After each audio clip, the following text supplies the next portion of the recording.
Hey, folks in the room, we're going to call the meeting to order. So if you could take a seat, that'd be great. All right, so good evening and welcome to the Select Board meeting of Monday, February 10th. We're going to go through the first couple of items, the acceptance of donations. We will skip the town manager's report and go to public comment, and we're going to take public comment until about quarter of. So if there are people here, if you're here for anything public comment on the agenda, we would take that up at a later time. So if you actually have a project that you're pitching, we'll take up public comment when you come up in the agenda. But if there's any other public comment people want to give, we usually would say about 3 minutes per person, but in the interest, try to do this all in 10 or 15 minutes. We'll try to go till quarter of, 10 minutes of. So with that, I'll ask John to do acceptance of donations, and then we'll come back. Move that we accept gratitude, a donation of $2,500 from the Johnson family to the fire department to be deposited into the fire department gift account. Second.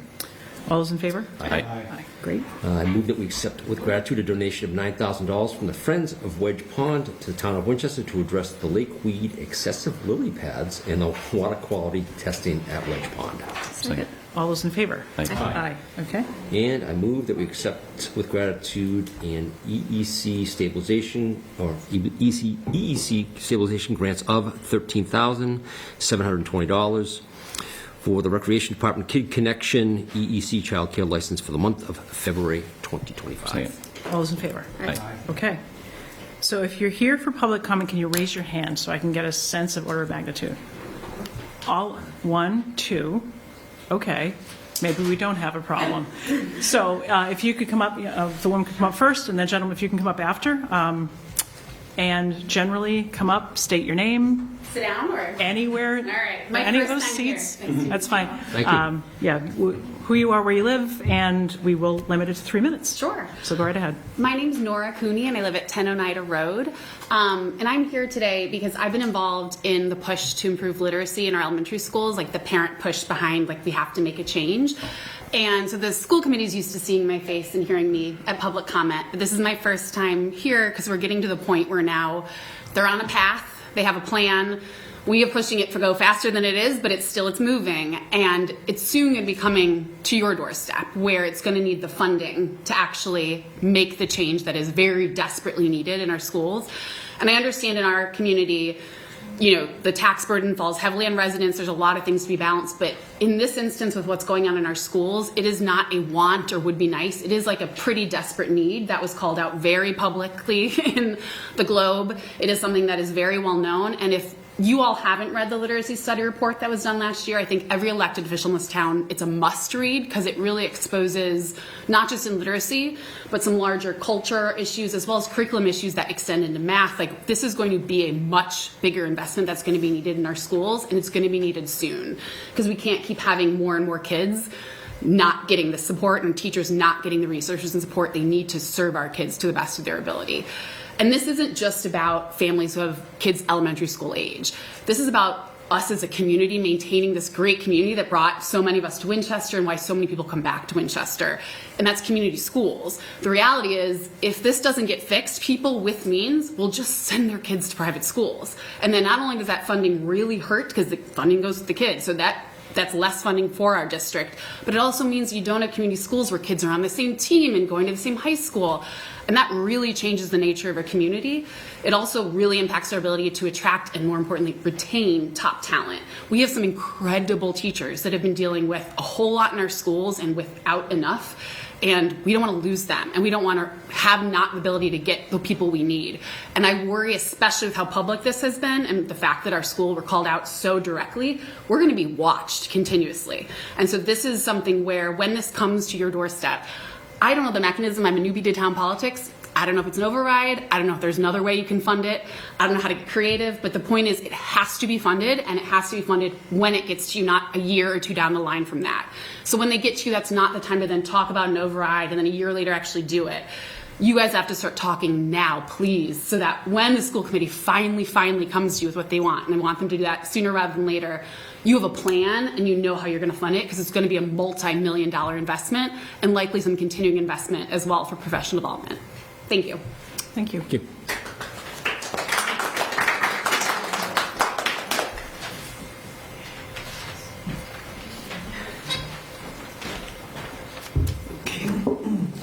Good evening, members and select board. My name is Ari Jin. I live in 16 Broadway Street. I'm here to bring attention to an issue that not only affects me, but also our Chinese American community. It's the Chinese Communist Party transnational repression, particularly targeting Falun Gong practitioners and Shenyang performing arts. A few days ago, at the street fair in neighbor town, some of my fellow Falun Dafa practitioners distributing flyers and selling books when they overheard some non-Chinese individual referring to them in English as an evil cult. So it is so scary that only Chinese Communist Party call us an evil cult. But this time, a non-Chinese people here in our neighborhood call us evil cult. They repeating the narrative of the CCP. So some background. Falun Dafa is a Buddhist school of spiritual cultivation, similar to yoga or Tai Chi, but rooted in the moral principle of truthfulness, compassion, and tolerance. It was first introduced in China in 1992 by Master Li Hongzhi, and by 1999, there are an estimated 100 million people practicing Falun Gong in mainland China. In July 1999, CCP banned Falun Gong due to the ideological difference and launched brutal persecution against its practitioners. Millions have been arrested, tortured, and subjected to even organ harvesting, simply for following their beliefs. Even outside of China, practitioners continue to face threats and intimidations from the CCP, including here in the United States. One of the CCP most prominent target outside of China is Shenyang Performing Arts, which is a New York-based it's a non-profit performing arts company founded by the Falun Gong practitioner. Shenyang celebrates traditional Chinese culture and performs over 800 shows and over more than 20 countries each year, but you cannot see Shenyang in today's China. CCP goes great lengths to celebrate Shenyang worldwide, pressuring the vendors to cancel performance and also harassing performance families in China. So this year, several theaters hosting Shenyang in the U.S., Canada, and Taiwan received bomb threats. The propaganda to tarnish the image of this beautiful culture production even appeared in American news media.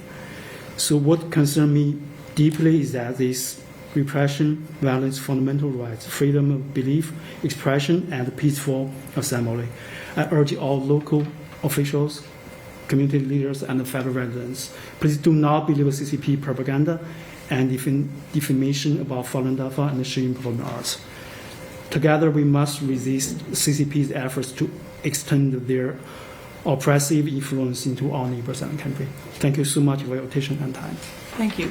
Would you be willing to give us your public comments so we could have it into the record? Yeah. Thank you. Thank you for coming.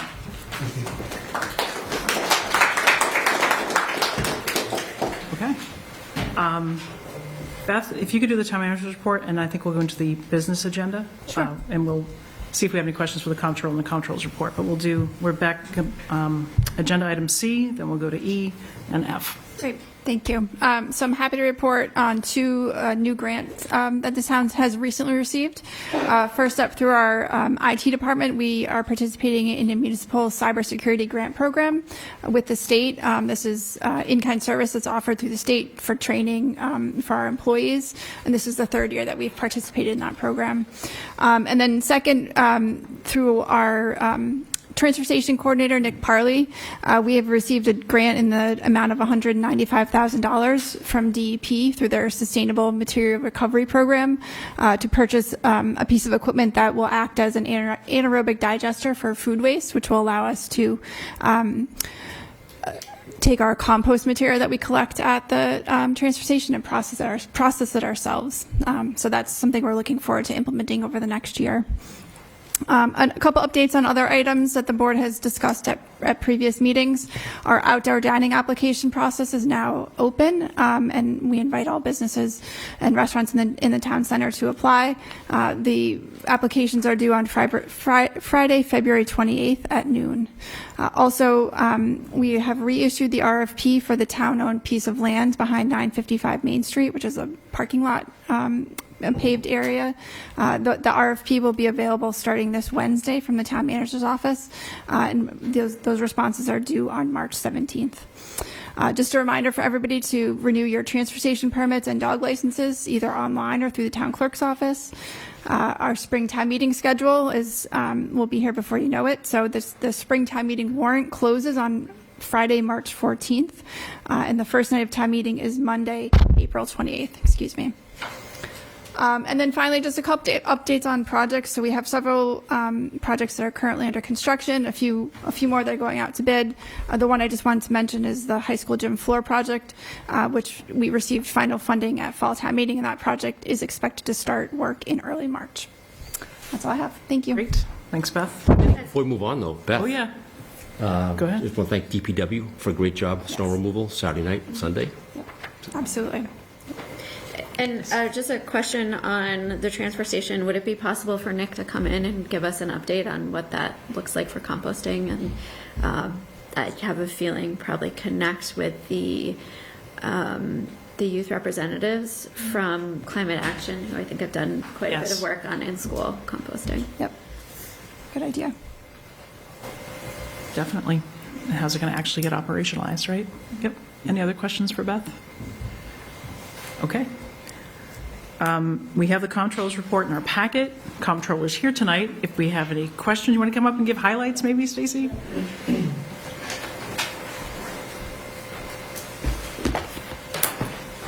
Good evening.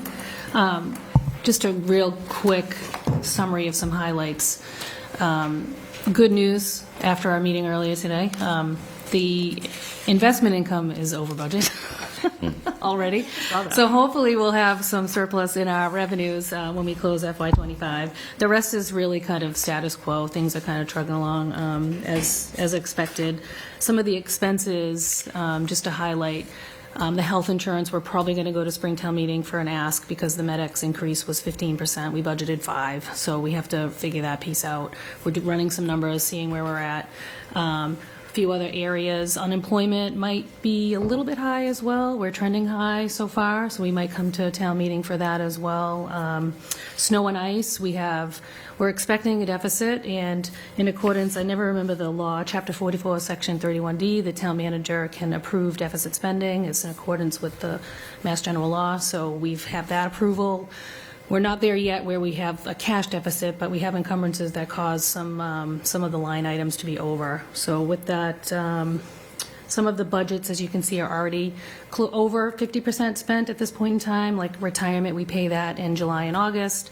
General insurance, we pay the bulk of our insurance up front with Maya, our property and building and general liability, excess liability. So you'll see those lines are already pretty fully spent. Workers' comp, it looks like it's almost fully spent. We have an encumbrance out there, so we anticipate having to use most of that budget this year. But other than that, the water sewer looks like it's in good shape. It's trending well. I think our last round of bills went out. They were a little higher than last year. We had quite a low amount of commitments last year that didn't quite cause a deficit in the fund, but we were getting very close. And recreation seems to be trending well, too. In the packet, there's free cash usage over the past couple years. We still have about $20 million unappropriated. I know we'll be using some of that. And we'll be working on some operating reserve analyses and updating the projection. We maintain like a 3-year projection. The town manager, assistant town manager, and I work closely together, and FinCom will be sharing that information with the Finance Committee. Other than that, there's also the ARPA information in there. Everything's been committed. Everything that we have has been committed, so that's good news. There's only one encumbrance that we're waiting to post, but the contract was in place by December 31st, so hopefully we're in good shape with that. I'll do reporting every April as of March 31st, so we'll be reporting for the next couple of years until the program runs out, which our last spending has to occur before December 31st, 2026. Great. I know you have a big crowd, so I'm trying to be quick. I don't know if you have any questions. You always know where to find me, email me, but anything pop up? Stacy, so this is like totally speculative. Oh, right? boy. Okay. But are there any federally funded programs where the funding looks like it could be changing, and we may end up with less than what we expected. Yes, we do have several, we have a couple $1 million of federal funding. We have a lot of school grants that get kicked through or passed through the Mass Department of Education, or the DESE, the Department of Elementary and Secondary, whatever it stands for. Department of Elementary and Secondary Education. There you go. So yes, there are those federal programs. There's also other federal programs like school lunch. We have some federal grants that are just, fire, police. Like we have some training reimbursements. We have some grants associated with fire safe programs. So there is a handful of grants. So in the budget process, can you quantify those for us, like maybe on a separate appendix or something? Because I think it would be good to know, like this is maybe at risk, maybe some of it's at risk, maybe none of it's at risk. I don't really know, but this Yeah. is like different than. I can than certainly other cycles. provide you with a list of, in our financial statements for FY24, every year we have our audit, we have an audit of the grants, and it lists all of our federal expenditures associated with those grants, so I can certainly highlight what we received in revenue for those as well. That'd be great. Yeah. Thank you. Yeah. Yeah. Yeah, that's a good Great question. Luckily, we're a community that doesn't rely as heavily as others on the federal money, but it certainly is a good amount of money that would hurt if we had to come up with it elsewhere. Right.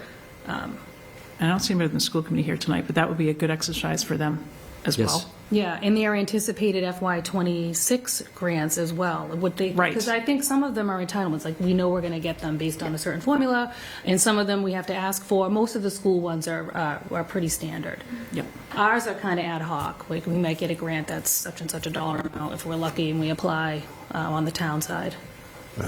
School federal pass-through to look is 7%. It's, all things considered, it's pretty small. Right.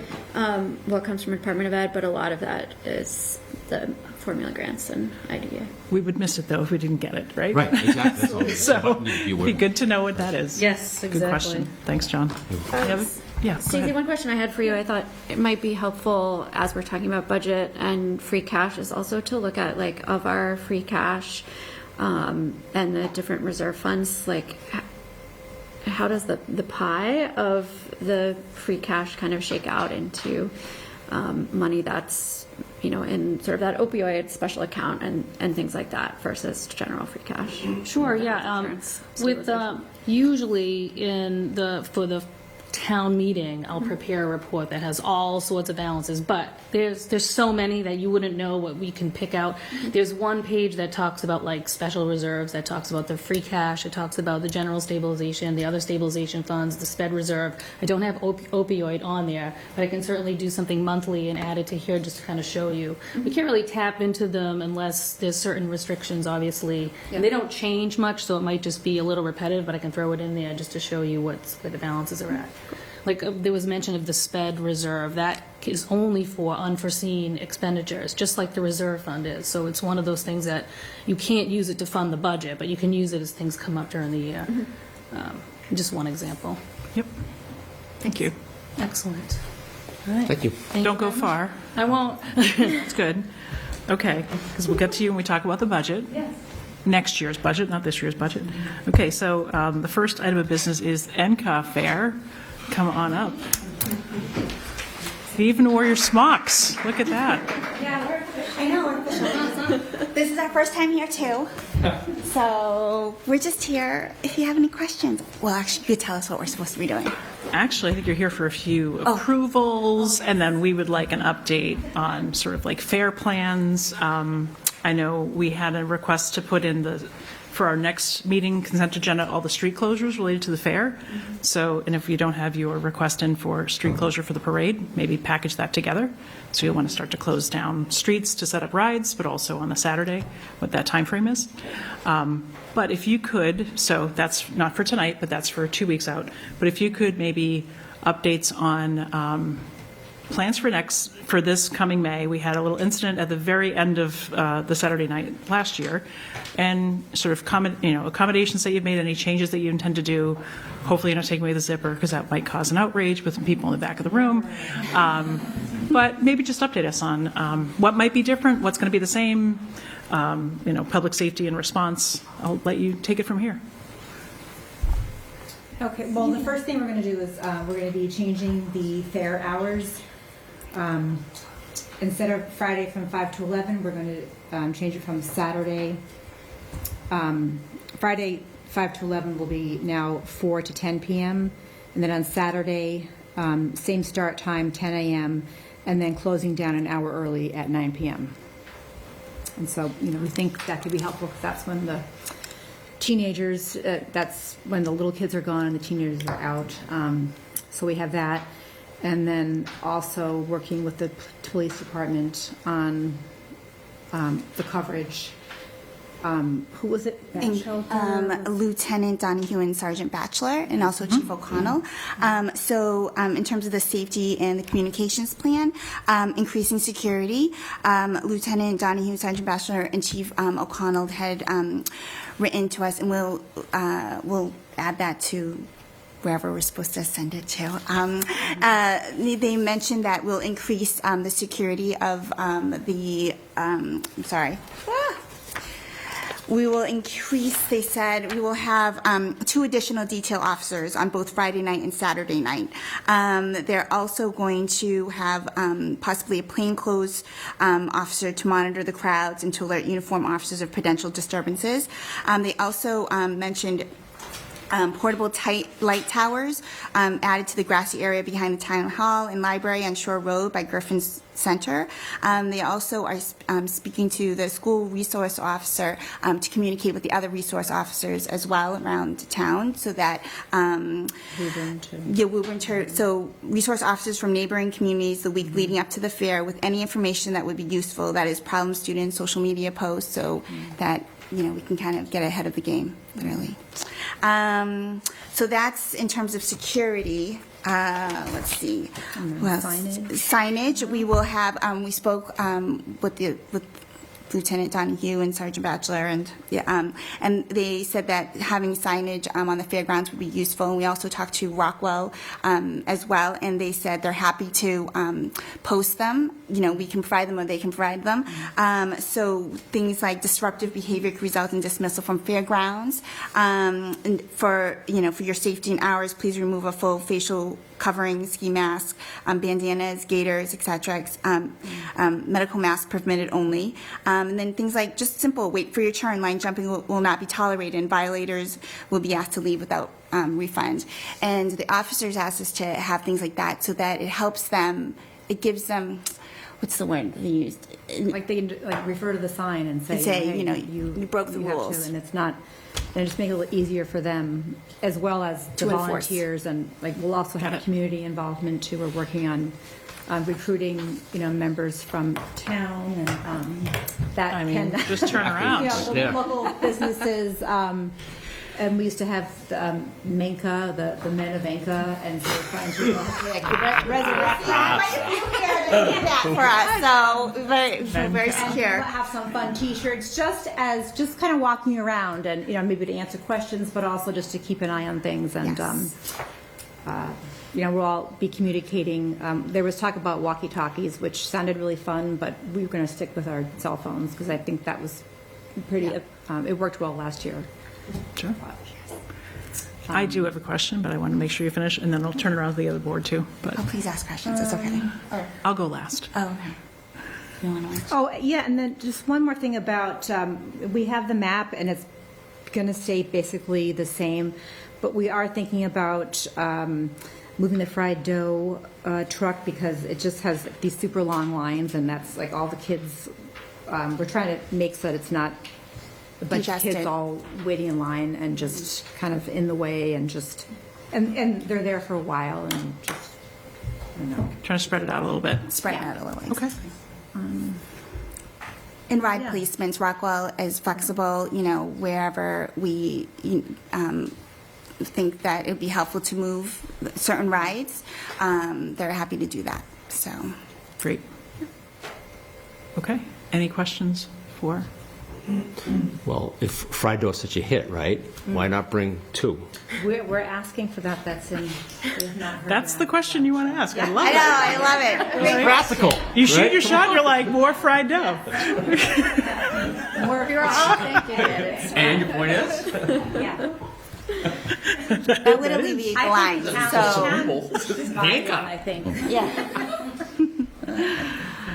So one, I don't know if it's a question, but maybe it's just a suggestion as you're talking to the school resource officers in the days leading up, sort of all that messaging, the hours, the rules, the enforcement, just so that if it's in school announcements in Stoneham, Medford, Woburn, Arlington, I don't know how far, but just if people know it's coming, the hours are different, it might look different, it might feel different, we actually intend to enforce line cutting. I think all of that messaging, not just it's ending an hour earlier, but there's some additional sort of thought around crowd control and crowd management, and maybe extra fried dough if that's an incentive.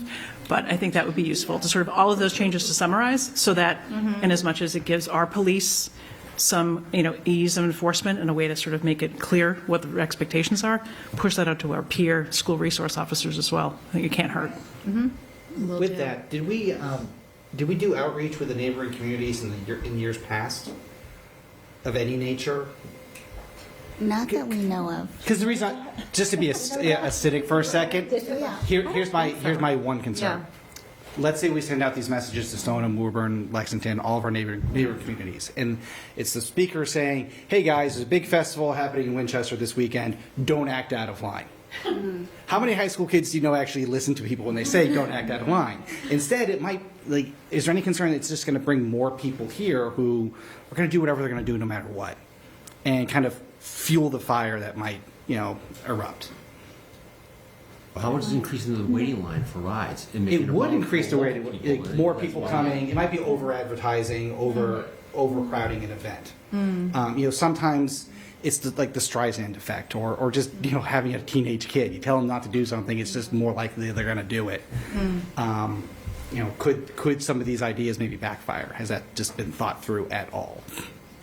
So I think last year it's less about promoting the event ahead of time, but after there were some issues last year, there was a lot of coordination with our resource officers and other resource officers in other communities. So I think it's less about having them make an announcement in their high school, oh, there's a fair in Winchester, but be on your best behavior, and more about just kind of coordinating in the background to make sure that everybody's kind of working together in case there's any issues that need to be that makes a lot more sense. Yeah. To help Yes. people. Yeah. Okay. Yep. Thank you for clarifying. Yeah. Sorry to put Because you I think guys- communication is mostly to the resource officers, not so much to the principals, but I think about expectations and what they can, how it might look a little bit different, but that's okay. Yeah. Yeah, and I think they actually identified some kids using, it was kind of helpful that they were involved. And I think the kids knew that, so that their resource officers are involved. Intention, so. Yep. Okay. I'm just looking within our packet. We have the road closing dates and all of that. I think last year it was maybe a little bit condensed. Is this back to that normal? I think last year we closed the roads a little bit later, or the parking lot a little bit later, but this seems like maybe it's the same as previous years for closing the parking lot and things. So we got this from our secretary, who just edited it from last year. Oh, okay. So I don't This know might be if the it's same. same. Okay. Is that okay? Yeah, that's my understanding. Yeah, I think maybe 3 years ago, or maybe a little bit before that, we sort of expanded the time, accelerated the time by which things close. The Jinx Lot is always closed on that Sunday ahead of time, but I think we started closing Skillers Road down a little bit sooner to allow Rockwell some time to set up. So I think this is the same as what was last year. It is, okay. Yep.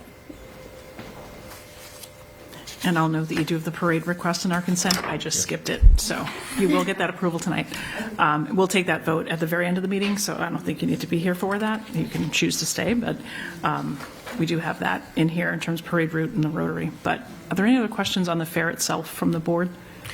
The only question I had, thanks, Michelle, and thank you for coming in, is, have we looked at, I'm not sure if we have, even on the Jenks Center, any sort of cameras or anything like that. I think it's a very difficult area to police because it's so spread out.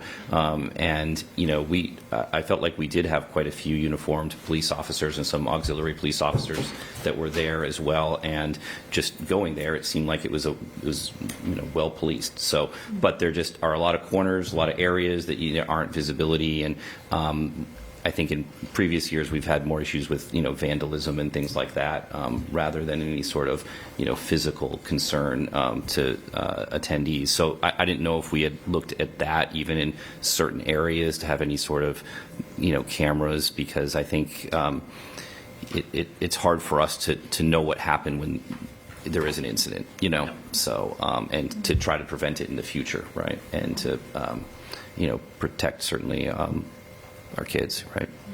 So I don't know if that's something you discussed with Sergeant Batchelder. I know you get the lighting, but Yeah, Which is lighting. the increased lighting last year we thought was helpful, and we're going to do even more this year. I remember Lieutenant Batchelor mentioning about the Hope Church having security, like cameras and certain things, but I think it, you know what? Can we go on? Well, just talk to. He did mention it, but there was a reason for him not to, for us not. And I don't mean to put you on the spot, Mike. Yeah. But just something for us to Yeah. consider. Certainly looking forward to the fair, and agree with everything that you guys have presented. Thank We you. will ask him about it. Yeah. We will. Thank you. great. Thank you. And there's been a lot of meetings, so thank you, and thanks for the update. It's fine. And I think we're good. So I know this is our first. So we're good. Yeah. Oh, Absolutely. thank you You're for good. having us. Thank you. The applause. Michelle, can we pick up with the fence first, just because we've got a lot of kids that need to get back? Is that cool? All right. Dot, we're going to ask we're going to ask your permission to let Fields go first and you go next. Okay? So, all right. Thank you. Thanks for your patience and grace there, Dot. All right. So we have, Mike had sent us a memo about fencing on Skillings. Mike, if you want to tee it up, and then whoever needs to be recognized, they can come to the table. But Sure. Thank you, Michelle. And I think the representatives from the Winchester Sports Foundation, who's kind of leading this project, Chris Santorelli, Jason Capodanno, Mike Rossio, and several others, and a lot of students here as well. When we built the field at Skillings, the turf field in 2017, one of the issues that we didn't deal with right away was the fencing in the back, and now it's deteriorated, and there is a solution that the Sports Foundation and other stakeholder groups have raised money for, and is requesting our support financially and otherwise. So certainly we can turn it over to Chris or Yeah. Jason. Yep. By the way, thank you very much for having us. Chris Santorelli, Winchester Sports Foundation. Jason Capodanno, Winchester Youth Softball. Mike Rossio, Winchester Youth Lacrosse. We also have members of the Youth Baseball Board here too, Dave Fiorentino. Just to kind of go back in time, I know Beth knows a little bit about this, more than most, but back in like 2015, 2016, we did an override to get funds to essentially build Skilling Field. We did it because we were doing the culvert work, and it was much cheaper to do it as part of the culvert work than wait for a separate project. We had an override of about 1.6 million. Whenever you have an override, there are certain things that fall through the cracks. One of the things that fell through the crack was actually getting the modular fencing for the field. What the modular fencing is, it's essentially an L-shaped fence. Comes in various sections, basically 10-foot long sections that you can move around on the field to divide it off to best use the surface. You may recall that field over there used to be a baseball-only field. One of the concessions baseball made was, hey, let's make it into a multi-use field. The thought was we were ultimately going to get a real baseball fence and a real softball fence to be able to divide it up. That never happened. Several years passed. We had a couple construction fences that we put along the outside. Those have come to the end of their useful life, and we're at a point now where we need to replace it. And so softball coach came to us, baseball coach came to us, Ed McDonald. Ed's at a wake tonight, otherwise he'd be here, but he has a couple players here that are representing. Kind of goes, hey, can we buy this modular system? It's in Mike's memo to the board. It's roughly a $52,000 solution. Winchester Sports Foundation, Youth Lacrosse, Youth Baseball, Softball have raised $22,000 of funds to help support it. For us to get it for this spring season, we need the rest of the funds. So that's why we're here. We're here to ask for either a donation to help put us over the top so that we can order it this week and get it by April, or for you guys to, for us to send an invoice for the 30 and you can pay for yourself. I don't know the mechanics of it. Happy to answer any questions you guys have about it. But it's a need, as you can see from the softball players and the baseball players and lacrosse players back here. Playing those games without an outfield fence is not how the game's supposed to be played. And so the coaches, the town is committed to trying to get them something. We like to get it this year. And the other thing I'd add is, the board comes to us often. We chip in a lot of times for a lot of programs. For example, Winchester Sports Foundation, we're doing adaptive bowling, which is about $5,000. We do adaptive basketball and adaptive lacrosse over the high school. We pay for these programs so that the school doesn't have to. We gave $100,000 for the redoing of the turf at Nolan, lights, things like that. We're just at a point now where we need a little bit of money to finish what we thought should have been done 5 or 6 years ago. So, Chris, when you say the board comes to you, is that the schools come to you? Schools come to us. The boards come to us in the past. Like members of the Yes. board come to us and ask for That's for sure. for money for. I don't various recall in the projects. last couple of years, but I certainly know. Yeah, Well, so- adaptive bowling is that. Those are a couple of school-based projects that aren't ours to finance. Yeah, no, I understand. But for example, Pat Gill was past president. I'm stepping in for Pat Gill. Pat, the board came, asked for $100,000 for Knowlton Stadium, which we gave $100,000 for Knowlton Stadium, probably 4 years ago now, for the turf. So it's part of what we do. We're largely focused on youth sports, and those are our interests, and we raise money for those things. Yep. Here we are, looking for a little help to get this done. We also $25,000 for the high school. School asked for that, so we gave that for the gym renovation. Yep. We also did $25,000 for new wrestling mats this past year. So, that's kind of what we've done the last 2 or 3 years. So, All right. I'll try to go last with my questions. I'll start. I won't let Mike go first. I'll let John go first because I think Mike knows more about this. I just have a couple questions. How often does the fence get moved, other than the initial setup in the spring? yeah. So honestly, between every game, and that's part of the problem is. The reason why we want this solution is that it'll be a 350-foot fence for baseball, 225 fence for softball. When softball is using it, the other part of the field can be used by somebody else. Lacrosse can divide it into 2 different fields. So it essentially takes about 10 minutes to set up this solution. The other solutions take over an hour to set up. And so that's why we're looking at this So solution. whatever golf cart or gator we have, that's already fit for this. Yeah, so we donated a golf cart for the athletic trainer last year. That can be used to reposition it. You can also move it by hand because they're on wheels. It's much faster to do it by the golf cart. So I'm always looking at, as a dad, the idiot factor. And the kids climb on the fence, pull it over, and now they're trapped on a 175-pound fence. How are these things anchored so that can't happen? Yeah, so they're an L screen, and there are several hundreds of them in use across the nation. Basically, any multi-use turf field that has baseball and softball diamonds uses this solution because it allows you to have a 200-foot fence, a 225-foot fence, or a 350-foot fence for whatever sport you're playing. There's 14 of them in Massachusetts, so No, I'm just fine. Like I had asked, I told Mike, I said, Mike, I searched for lawsuits against sport offense. Yeah. Just find out what's going on. Yeah. That's what we do in our spare time. It's all about the risks, I John. didn't find it. It's all in about there. the risks. That was a good thing. So I said, hey, Mike, how do these things keep from being tipped over by someone? So pegged together. So it's the weight they're piped together. So when one falls over, the piping falls out, so they all 38 or 57 panels aren't coming down. It actually can separate on that side of it for safety reasons. Thank you. Don't go test it yourself.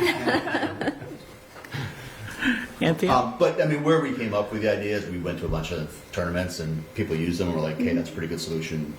We should get something like that. Great. Thank you. I don't have any specific questions. I think your overview was really helpful and the memo was helpful. So, Okay. Yeah, I don't have questions for you guys. All right. I think one of the other things too, just to add that that we've talked about over the years, and when we built Skilling's Field in its current form, was the ability to generate revenue for turf replacement and maintenance of the field through advertising. And this would give us the ability to work with some of our stakeholder groups to sell signage to go that could be hung on those individual fence sections. Is that correct? Right. Yeah. And I know we on the town side haven't been very successful about that, but I know the Winchester baseball has it. New Tile, they're all over the place, and that's partially what funds the maintenance of that field, which we contribute very little to. Winchester Youth Baseball does quite a bit. I think the sports organizations have a much better time asking for donations than the town. Yeah. And obviously we would want to do that. Have a better time and a better success rate? Is I that what think- you I mean? think probably You both. enjoy it Probably and you're both. successful? But I will say, like, I mean, we give everything back to the town. Yeah. Right? And, and ultimately, we donate it to either the high school or the town.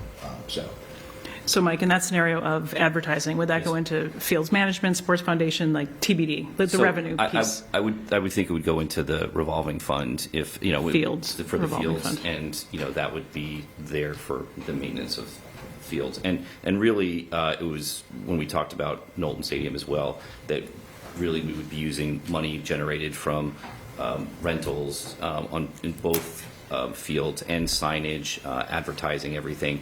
And when we needed it for each field, we would use that money from the revolving account. So that's my sense. I mean, the other benefit to this, I know Chris had mentioned a little bit, but it would give us flexibility to have more tournaments and really use more of the field and to have more rentals. Yeah, one of the things, the reason why the lacrosse sponsors it is this would also actually divide it into 4 sections, so you could actually have 4 games going on for the young kids at time. The only thing I would add is if we do order it in the next week, we'll get it in for spring. If we wait much longer, it puts it in jeopardy to get it for the spring baseball softball season. So that's kind of why we're here tonight, and we thank you for fitting us in. So before you go, I got 2 questions. So maybe 3. When we had ARPA community grants back in October, was this like a glimmer in anyone's eye when we were giving away $30,000 grants to a bunch of town organizations? We didn't hear about it, so if we had heard about it, we certainly would have asked. Okay. Is the fields management field revolving fund, did Nick or Recreation, has anyone weighed in on that as a funding source?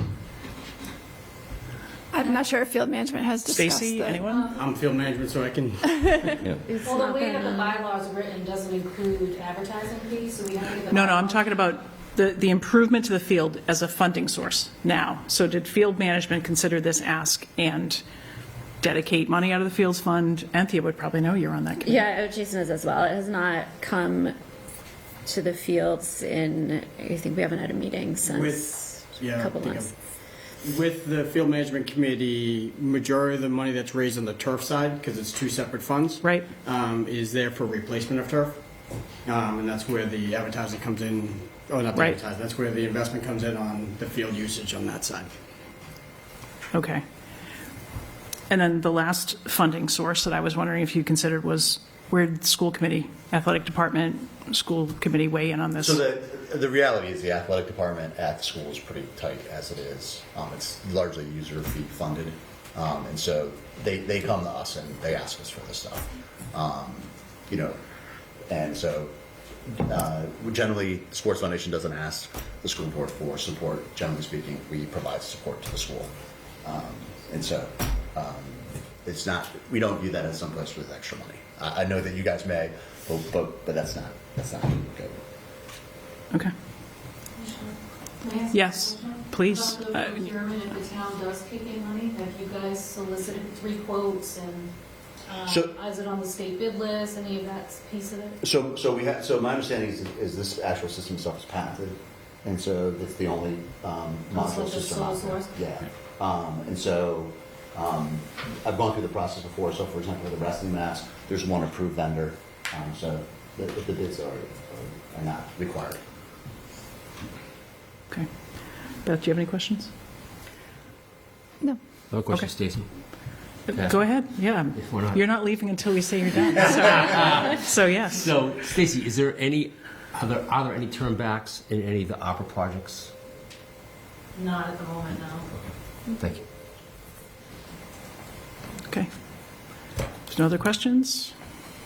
Thank you, guys. I think that, not a question maybe, but just logistics in terms of if the town's buying it, you guys are buying it, how we work that out. Because if the town's buying it, if there's a matching contribution from the town side, Yeah, so, having you guys gift the money to us would make more sense. So I think we're happy with either arrangement. So in the past, we have gifted the money to the town, and the town has made the purchase.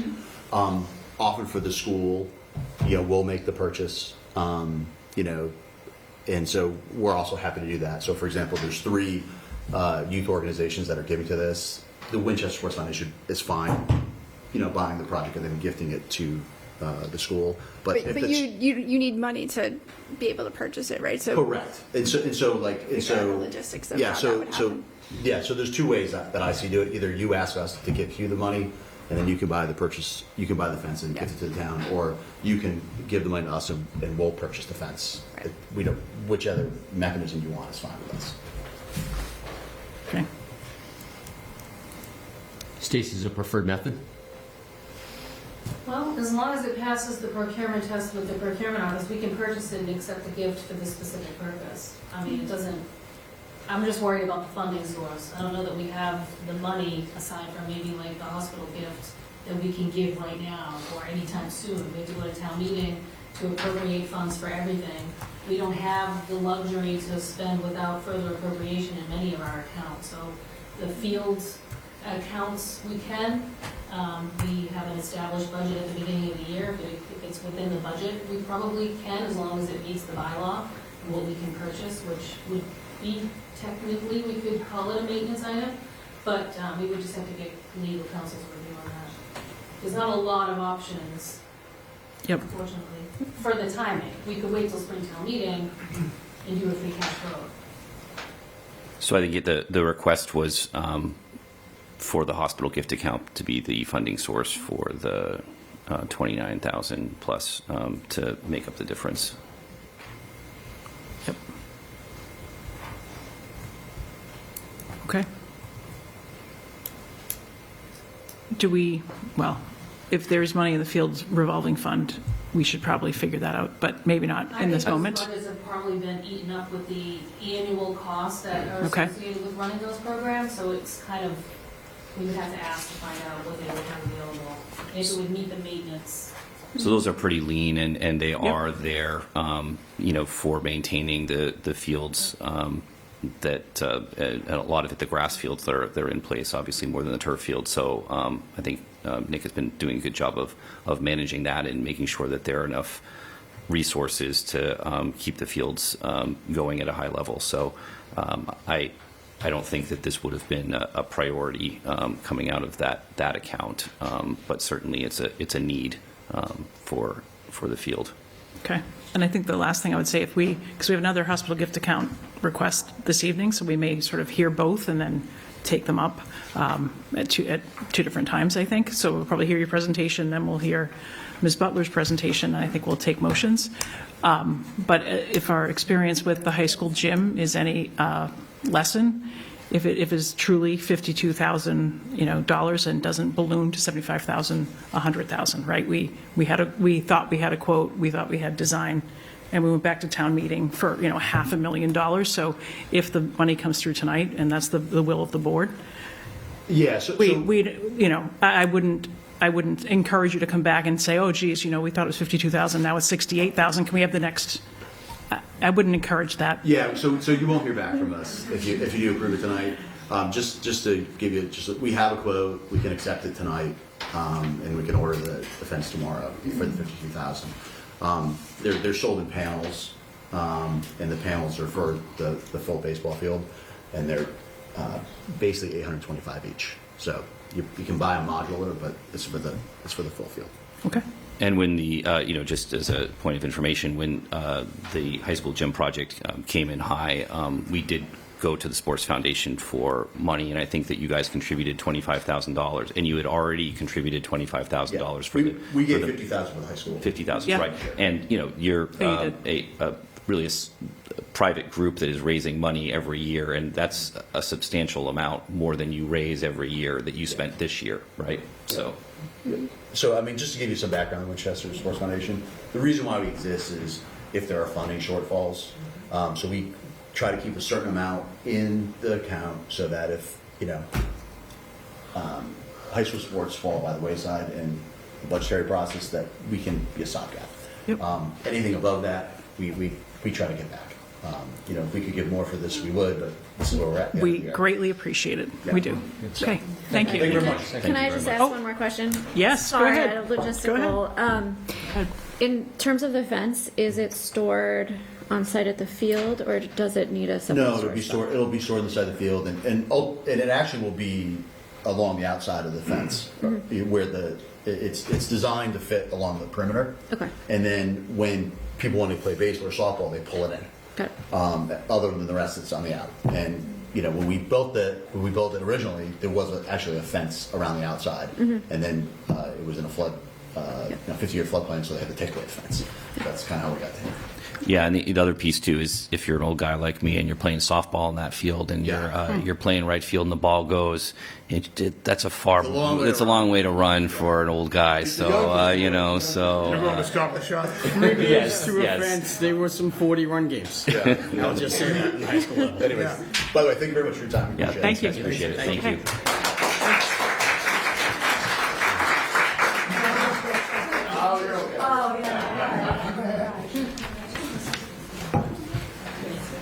Come on up.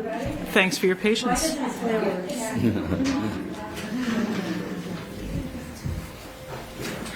I'm back. Yes, you are. So we had asked, you came to us in the fall asking for a specific number of detectors with a request for ARPA. We had questions about school committees' approval for this. We had questions around sort of policy and privacy. You went back to the school committee. You and I met in November, and I said, when you get those questions answered, come back to us, and let's think about it as a hospital gift account. So I think we have school committee minutes. It seems like they're in favor. I don't know if they ever took a formal motion. It wasn't clear from the minutes, but it sounds like they're in favor. And you have, we have a quote. So if you want to give any other updates, Dot, I think it's still roughly the same project, right? It's the same project, but it was increased. After going to school committee, they suggested that we have ZepDive come and do their own assessment. I think the assessment was basically done for the number of vape detectors we wanted, was done in-house. It may not have been as accurate a number. So they had ZepDive come in and actually assess the building where the vape detectors should be located and so forth. So there is an increase. Initially, when I came to you, there was 16. Now it is 23. And they feel it will be effective. 33.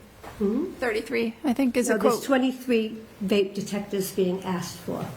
Oh, yeah. It's 33,000, yes, but there's, initially I came to you and there were only going to be 16 installed. So it's double the number of detectors. Pretty much so. Which would be, let's do it right. If we're going to do it, we don't want to do it halfway. It is, my job is prevention and education. I do the education all the time. The prevention is not always so easy to get the buy-in from people. I think hearing from the students that they refuse to go to the bathroom because there's so much vaping going on inside. The parents that write me emails complaining about it too. I work closely with Anna and Dennis, and then we brought the project to Dr. Hackett, and they're in full agreement. There's a problem, and I think the hospital money, it's preventative, it's health related, and it really should be addressed. Yep. Now, you brought up a good point, Beth. We've come down to 33. Initially, when I came, I wasn't asking. Well, and even when we got the agenda together on Friday, we thought you had a $16,000 ask. So Right. it doubled this morning. Right. That's unfortunate. It's unfortunate, I know. Now, I think the line for me is 25. I think the rest below that line could be adopted from the school committee. But right now, I started last April on this project thinking that the opioid money would be significant to address this. I have been told, no, it doesn't. I may not be in agreement with them because I think it's, one thing leads to another, and I do think it's opioid fund related, but I can't have that argument with the state. So what you're asking for is $25,000. Well, I was told to ask for 33, but I'll meet you a certain way, and I'll go for 25. I see Ms. Russo is raising her hand. Is this about this topic? Yeah, I didn't hear what type of detectors they are. They're vape detectors. Vape. Yes. Okay. Any questions for Dot? There was something in the school committee minutes about the school committee being responsible for the maintenance after they were installed. Right. And licensing as well. Right, that's the items that come under. Sure, I see the licensing on there. Right. Do you have any idea what the maintenance fee might be? And I don't, but I do know the installation, that the installation is going to be done in-house. I'm assuming perhaps some of the maintenance will be, but I don't have that specific answer. did the school committee have any concerns about what the cost of maintenance might be, or is it just like They didn't, no. a rounding error sort of thing? But they did not. Okay. Obviously, we have to be very careful with our budget right No, now. I hear you, I hear you. This does seem to be the sort of thing that the hospital fund is designed for. Designed for, right. And that hopefully keeps kids out of the hospital. Just to go along with that, it seems like they're battery operated. Is that, so that maintenance and replacing of batteries would fall through school department and DPW to monitor them and replace them? I think Chris Conway has addressed this with them, and as I said, the lines below the 25 would be in-house, probably. Okay. All right. Don, just a couple questions for you. So how do these actually work in practice? So are there like a unit and it makes a noise and goes... Right, but it also goes off with, it also goes off electronically with the phone, the teachers' phones and so forth, so that they get there in time to try and solve the problem. So teachers are getting alerts on? Yes, they'll get the alerts. What happens now is that there's vaping in the bathrooms, and the students are frustrated with that. They go and try and find a responsible adult, but by the time they get there, it may not be going on anymore.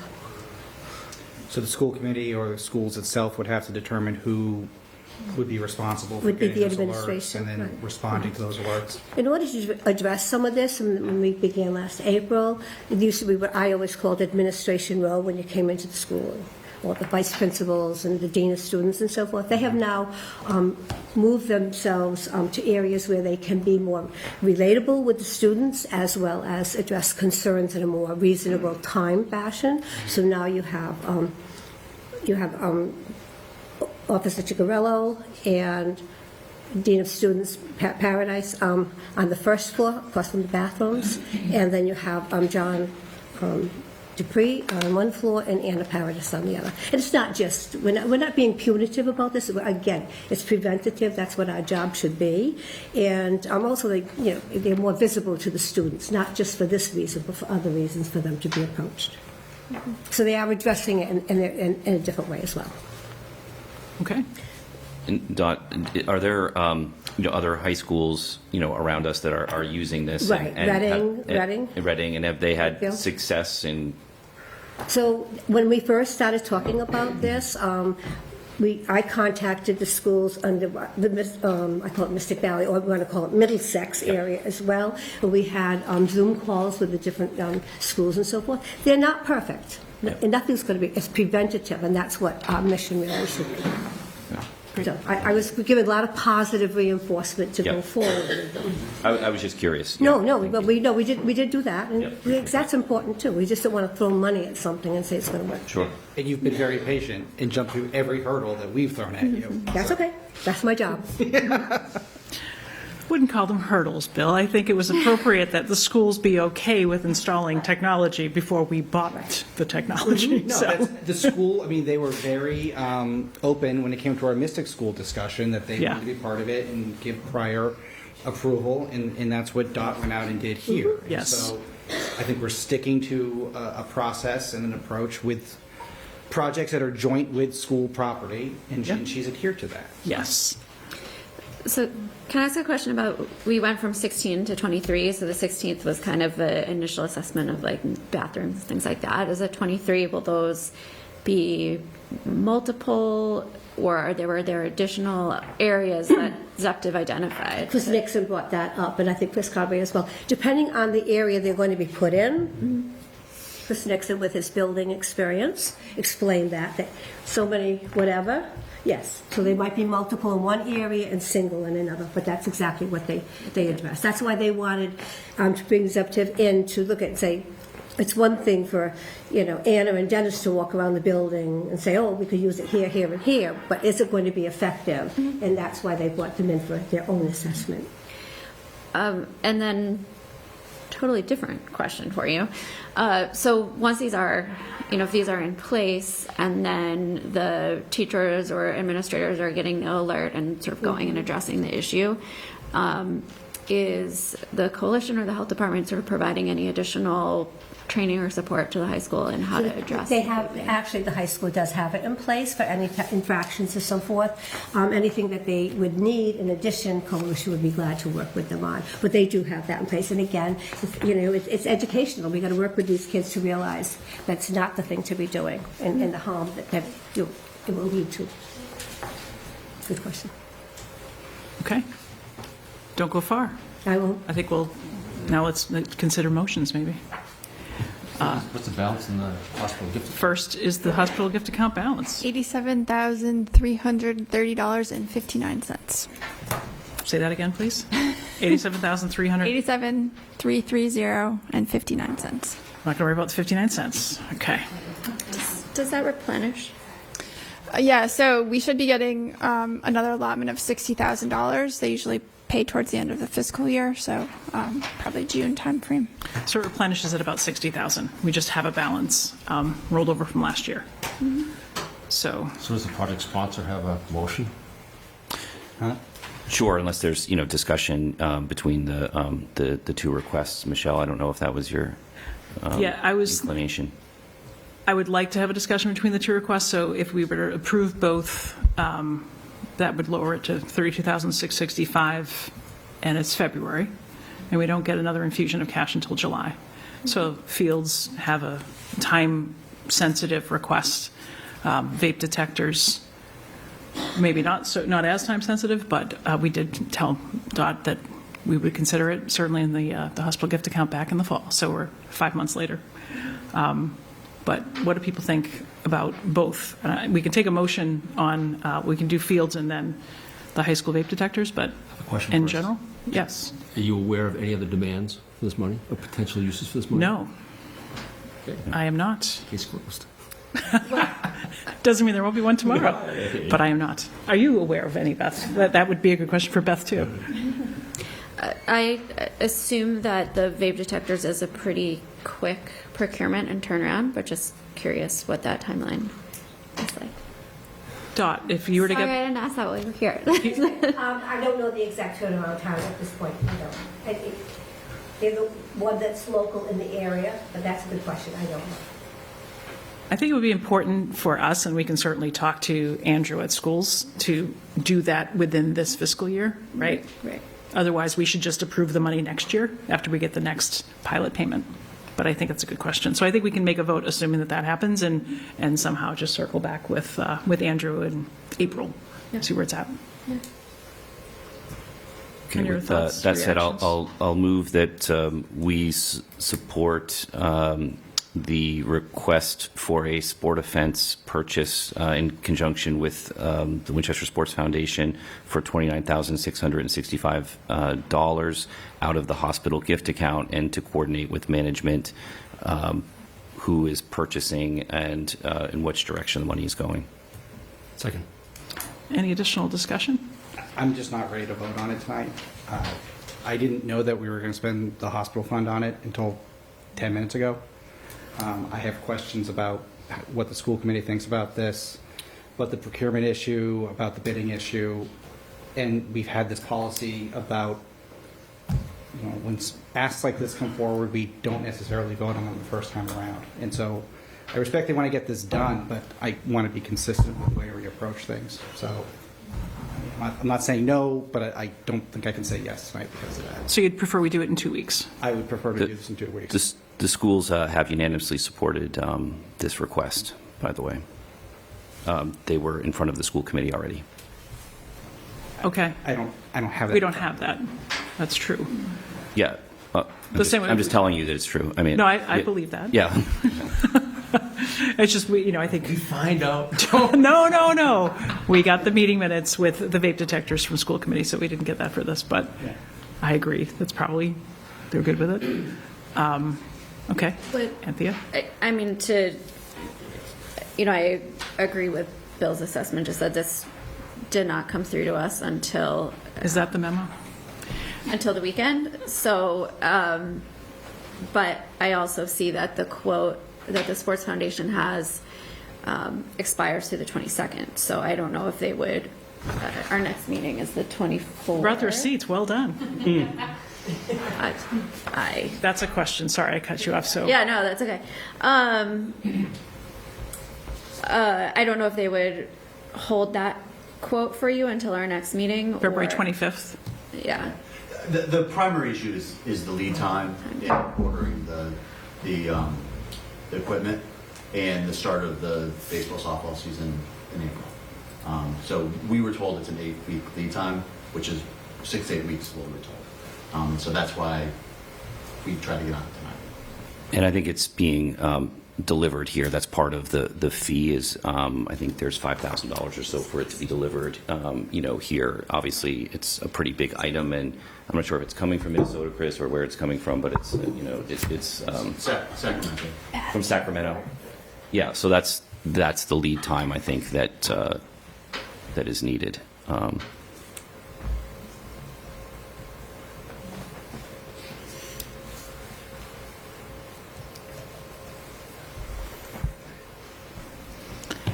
All right. Are there any other questions, Bill, that you had that? They're not going to get answered tonight, Mike. So I'm not going to vote yes. I'm not going to vote no.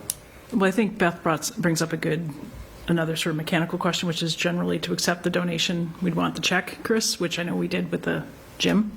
So if we do that in 2 weeks, we can, and if the town takes it over, can we take the check in hand, add it to our vote, and procure? We can give you a check tomorrow. We can give it to you 2 weeks. Fair enough. The town would be doing the procurement. I think that's, Or is it? I'm interested to hear Stacy's thought. I don't know about cutting a check to a user group. I don't think we've. The procurement piece would be Mark too, but. Yeah. I think we generally prefer to receive the donation and then manage the project ourselves versus losing, just giving the money away. So I think we'd like that sequence to be the case. Yeah. Okay. I mean, I'm not opposed to having another, meeting at the end of the week if we needed to approve this, but I think it's fair, Bill, in the same night. It's not a massive amount of money, but. Well, could Mike amend his motion to make it contingent upon the foundation delivering a check tomorrow? Mike can amend Yes. his motion any way he There you wants. go. That's Done. not going to help me. I know. I don't know, you're already out, so we just need one more. Michelle. Yeah. So, certainly, I mean, I'll thank you for the friendly amendment, John, Yes. to amend my motion to include a check being delivered from the Winchester Sports Foundation no later than tomorrow. We can give them till the end of the week. You better get Well, come on. I mean, it's... Yeah, so we're looking for direction from you in terms of, there's some equipment that we bought and then donated to the school. There's other times we've partnered with the town. We're agnostic in terms of what Appreciate that. process you want to follow. I think it's typical when you guys are paying for the whole amount for you to donate do a gift in And kind. that is how we've done it in the past. This is a little bit different since it's a kind of split funding source. So I think, to me, it would make more sense for you guys to do the donation to the town, and then we would, That's certainly so that we can ensure that the procurement piece is followed. Yeah. Yeah, And that's fine. I'm generally okay with that amended, but I want to make sure for Bill and Anthea, if there's any additional, I understand the timing piece for this evening. Are there any other questions that we'd want to have answered before we took a check in hand, let's say at the end of the week? Is there anything else that we'd want to ask the Sports Foundation or schools?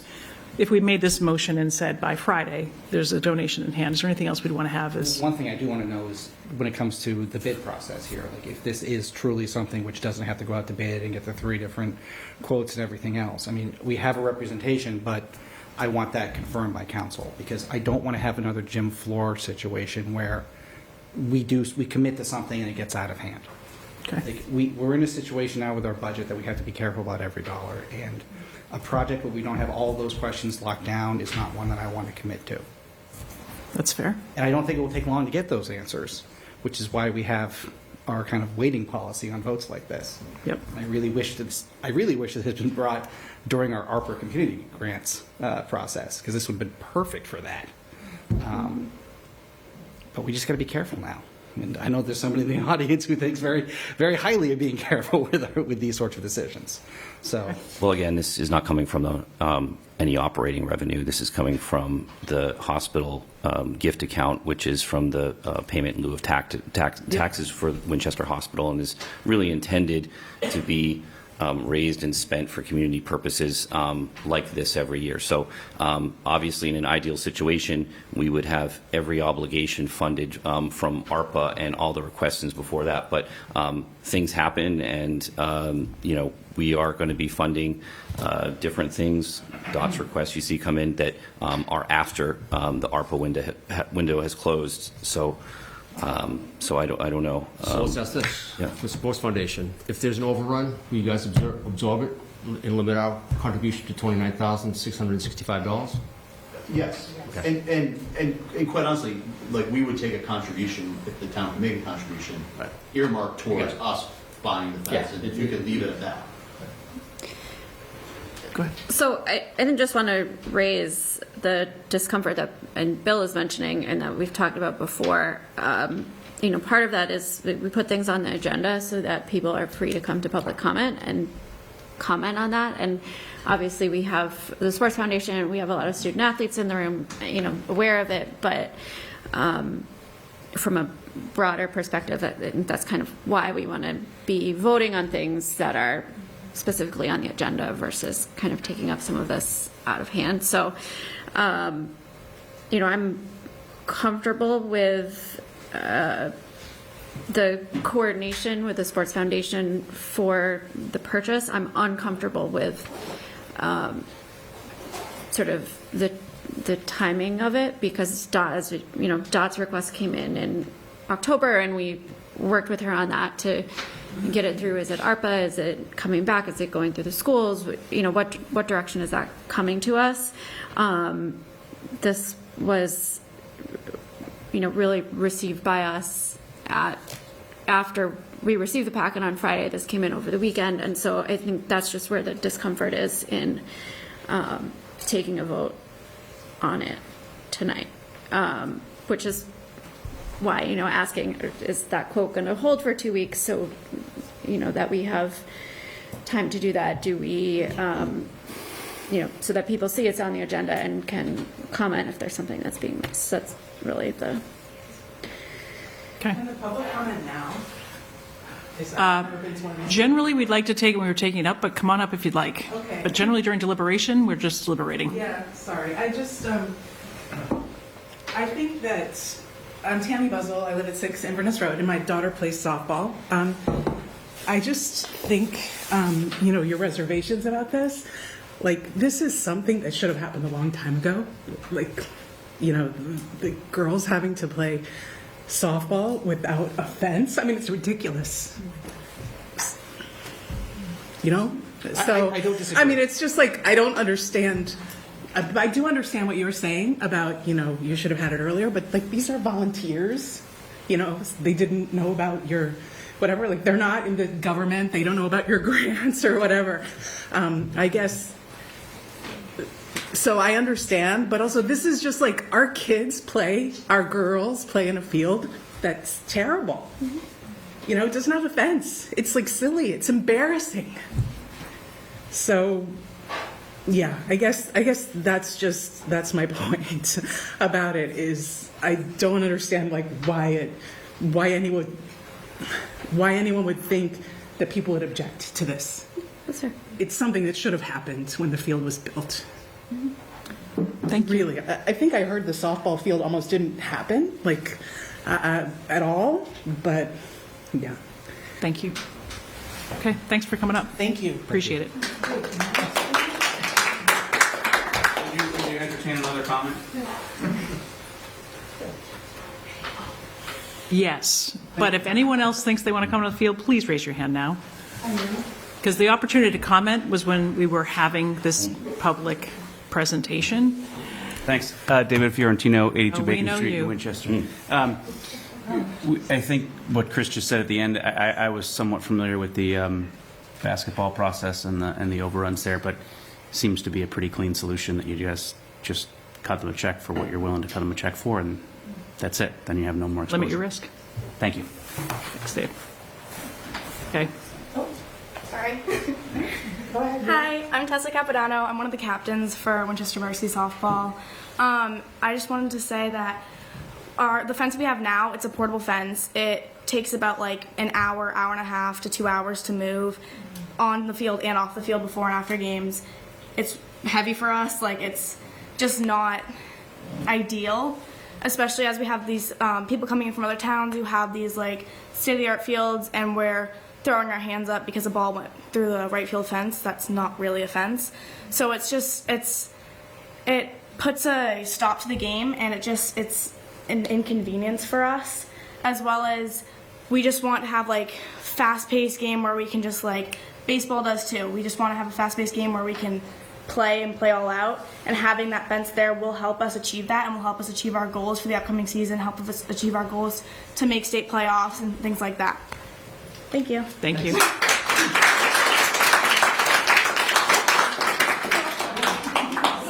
This is the last comment, and congratulations to the Eagles. Thank you very much.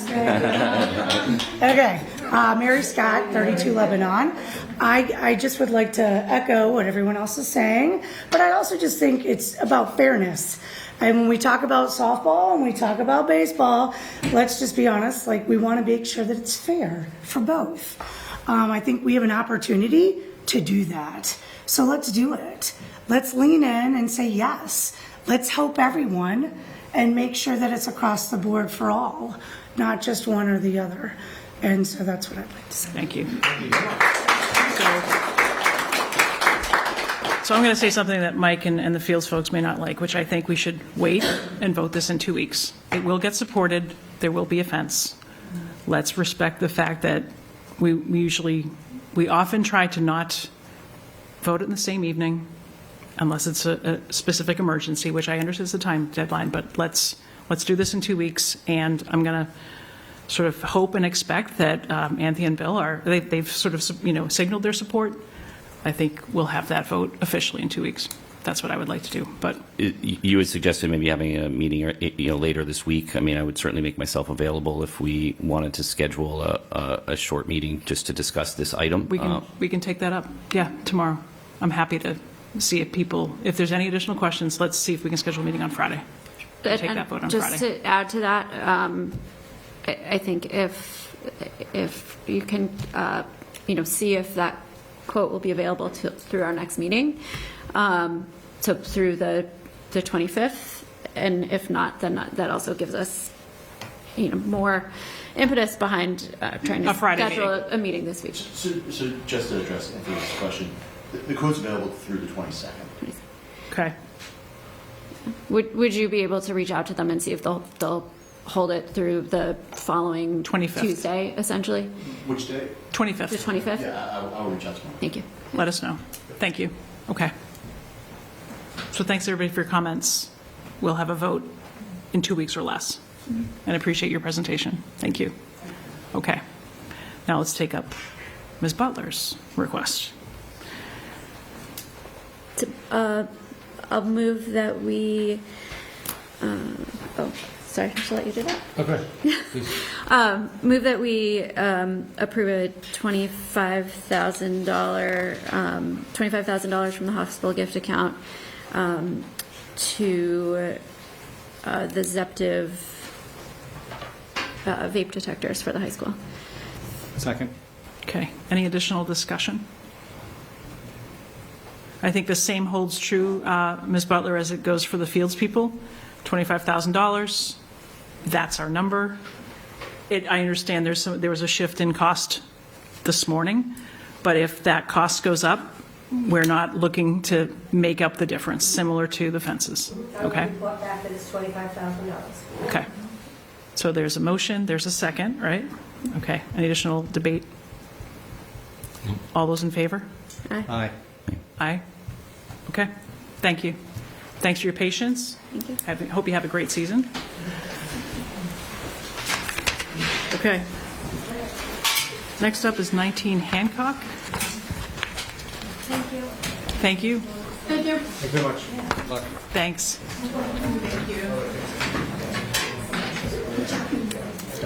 Hi. You were just like lost in the crowd back there. I think I remember you from the start of this process. Yeah, it was a while ago. Yeah. Just give it a minute and let folks file out, and then I have a moment for some water, please.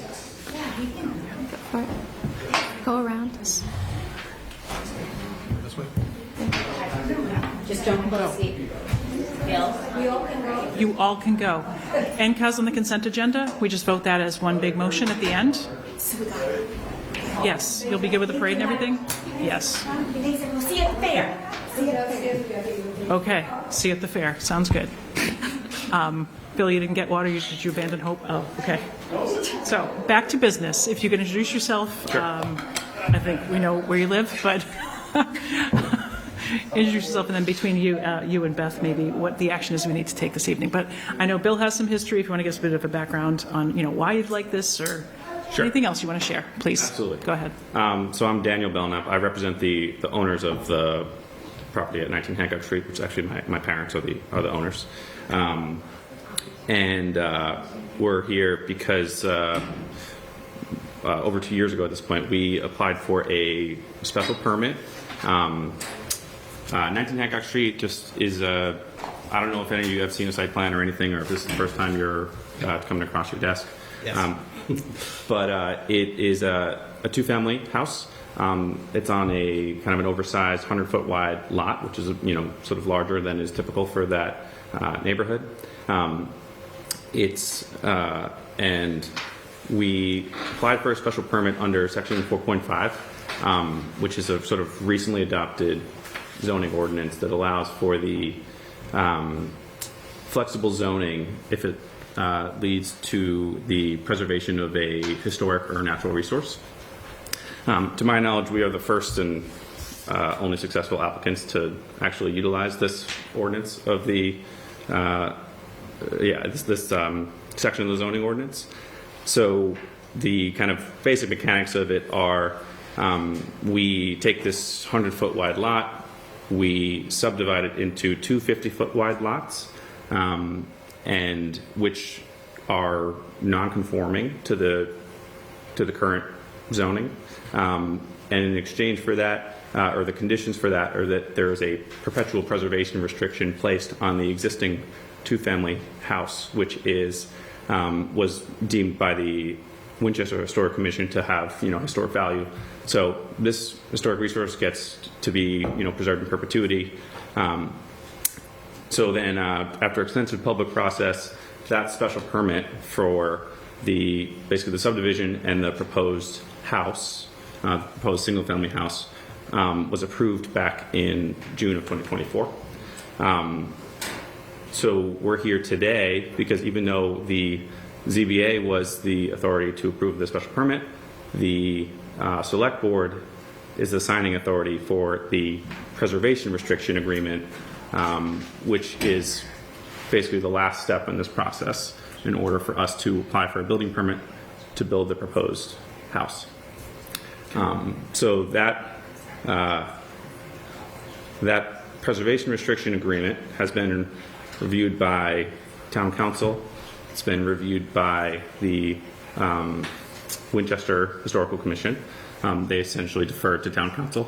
And it's been reviewed by the State Historical Commission, who provided a pre-signature approval letter. And so what we're asking for today is for the select board to essentially cast a vote to adopt or sign the preservation restriction agreement on behalf of the town. And then it would kick over, I believe, to the Winchester Historical Commission, the State Historical Commission, and then the owners as well. Okay. And I'm happy to answer any additional questions about the project or the preservation restriction. I assume, obviously, our historic commission is in favor of this. We have to hold it. We have to be official signatory for the town. I've not heard any concerns, but I don't know, Beth, if there's been no concerns from the neighbors. I know the ZBA process would have looked at some of those things as well around the special permit and the development. So that's all moved through to get us to this point. Correct.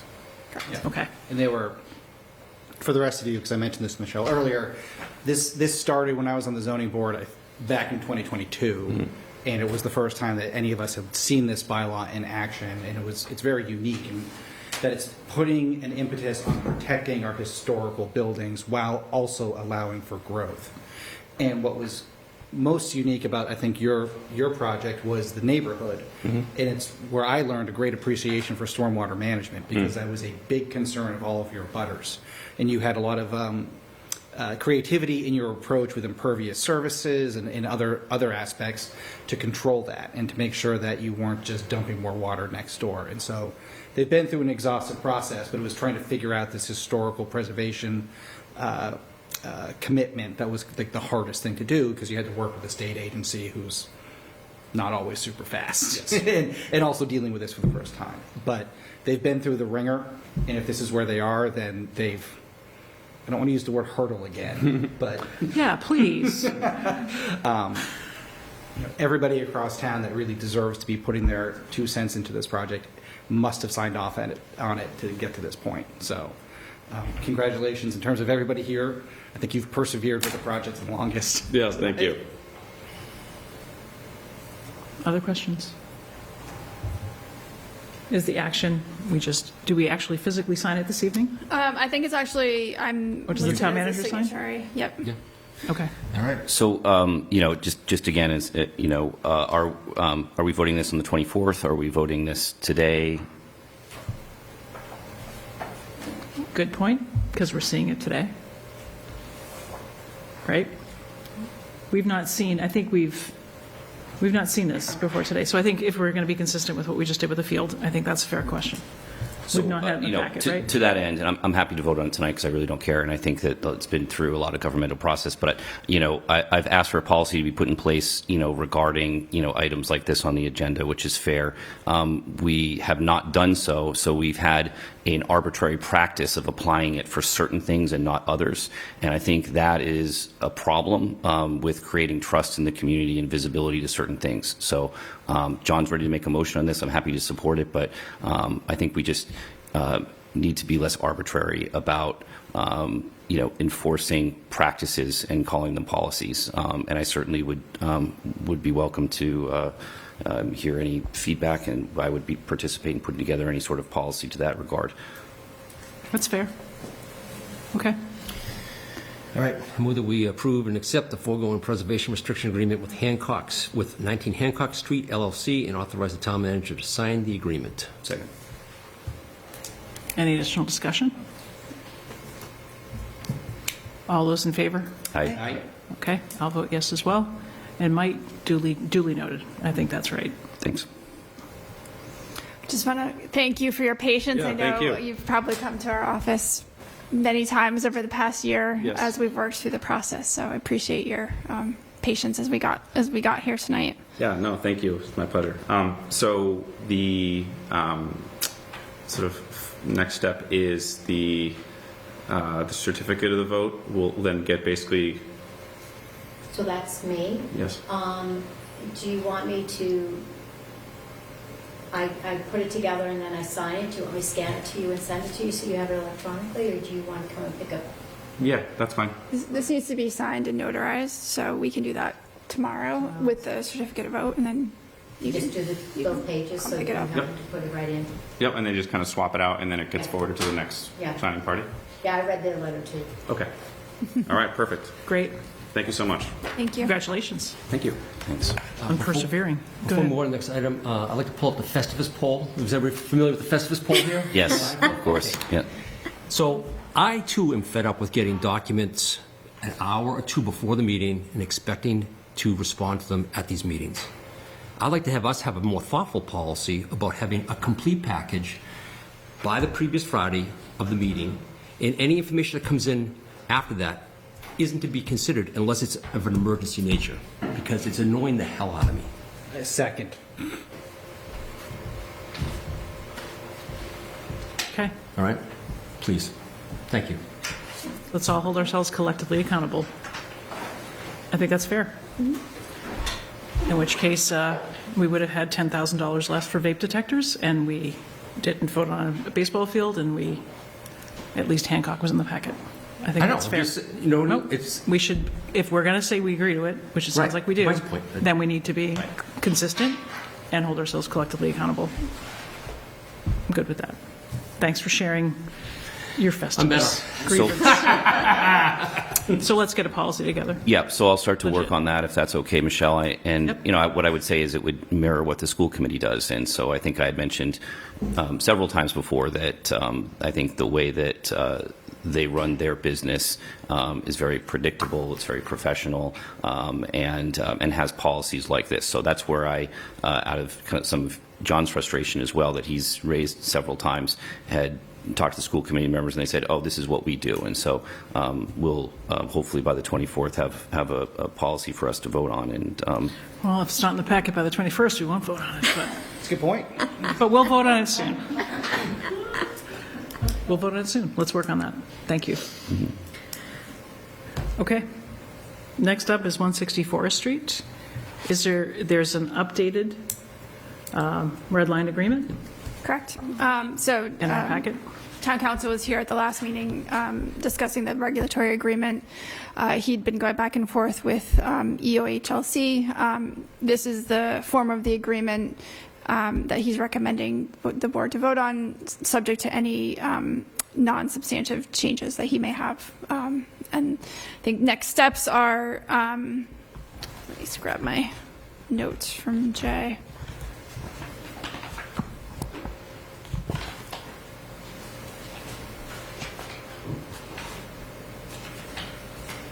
So next steps would be to have the document fully executed, and then we would be able to start the process of the town taking title to the property.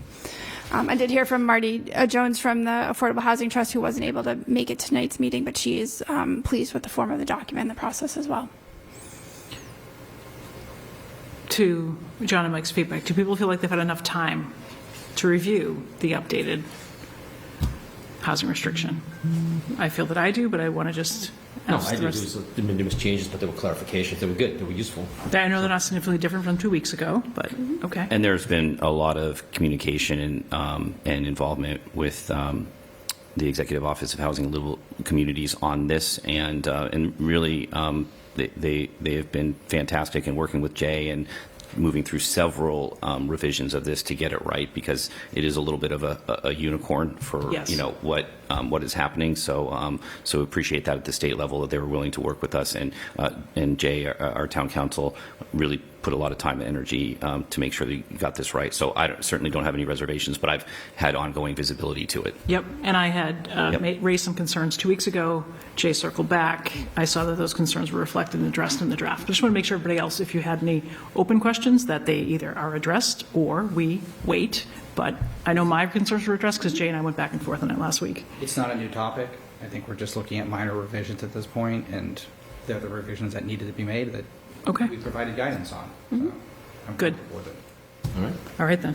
All right. Move that we accept the form of a regulatory agreement for 160 Forest Street with such additional non-substantive changes as may be recommended by town council, and to authorize the final execution thereof by either the board or the town manager acting in its stead.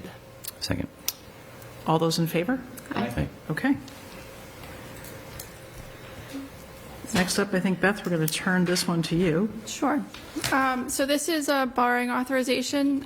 This is actually M. DeBray borrowing. This is a project that was approved at Fall Town Meeting for the East Side I&I work in the amount of $1,750,000. This is actually a grant loan program, so the grant on this project is $660,000, and so what you have before you this evening is approval for the borrowing authorization at $1,090,000. It's a 10-year zero interest loan. Okay. Any questions? This is pretty standard business. This is the way we do things. Yep. And the clerk will be Patty to sign that, it looks like. I think it's John signs it. You'll behave. He has the official. Does he get to make his own motion? Yes, I do. All right, then. John is the clerk. This is going to be your favorite one in the select board. I move that we approve the issuance of a $1,090,000 sewer bond to the Massachusetts Water Resources Authority and to execute any agreements related thereto. Second. All those in favor? Aye. Enjoy that signature, John. Okay. Next up might be why the last four people are here, the FY26 budget. So Beth, you had shared some slides with us. There's maybe some updates from 2 weeks ago, and I'm going to turn it over to you. Your town manager budget is due at the end of the week? Yes. Friday's the 14th, it's due on the 15th, so. Great. So last we were here on January 27th, there were a few items outstanding, and we have some resolution to those items, some remaining the same, some moving in the wrong direction. So the few items that we are waiting on, so the school department budget was voted at their meeting on January 30th with the 70 million request, so it's a 5.84% increase over FY25. That's the same number that we had talked about previously. That's their level services budget? That's correct. That's what they're calling their level services budget, yep. My understanding is they're still continuing to have conversations. I think leading up till March 15th was what they had kind of laid out in their schedule. So that number could go down? Or, no, seriously, or could go up. I might be a wise guy. Yeah. Hard to believe, but it's what they're asking without making any sort of significant improvements to what they can offer. right, to the literacy and math curriculum. I'm just trying to understand Yeah. where we're at. Okay.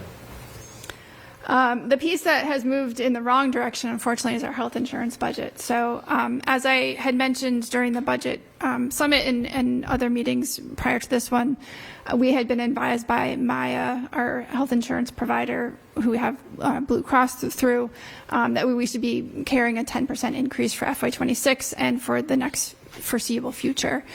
So that was what was included in all of the budget projections that I've presented to the board to date. At their annual meeting a couple of weeks ago, Maya announced that their average was 14.8%, and they had a low of 9.9 and a high of 19, I think. So we did not find out our actual renewal number until last Monday, and unfortunately, our number has come in at 18.92%. So when you add in all of the additional retiree health insurance costs, it's about a 20% increase. So this number, the 16,675 number, is slightly lower. Stacy had some additional updates today. We just ran the numbers through February enrollments, and I think it went up like a 17,000. So it's up in 16,690-ish. It changed in the wrong direction. I was hoping Yeah. Stacy found some money. Well, we did the numbers as of December, so people retired in January, so they shift to MedX, and with the Medicare costs, those went up 15%.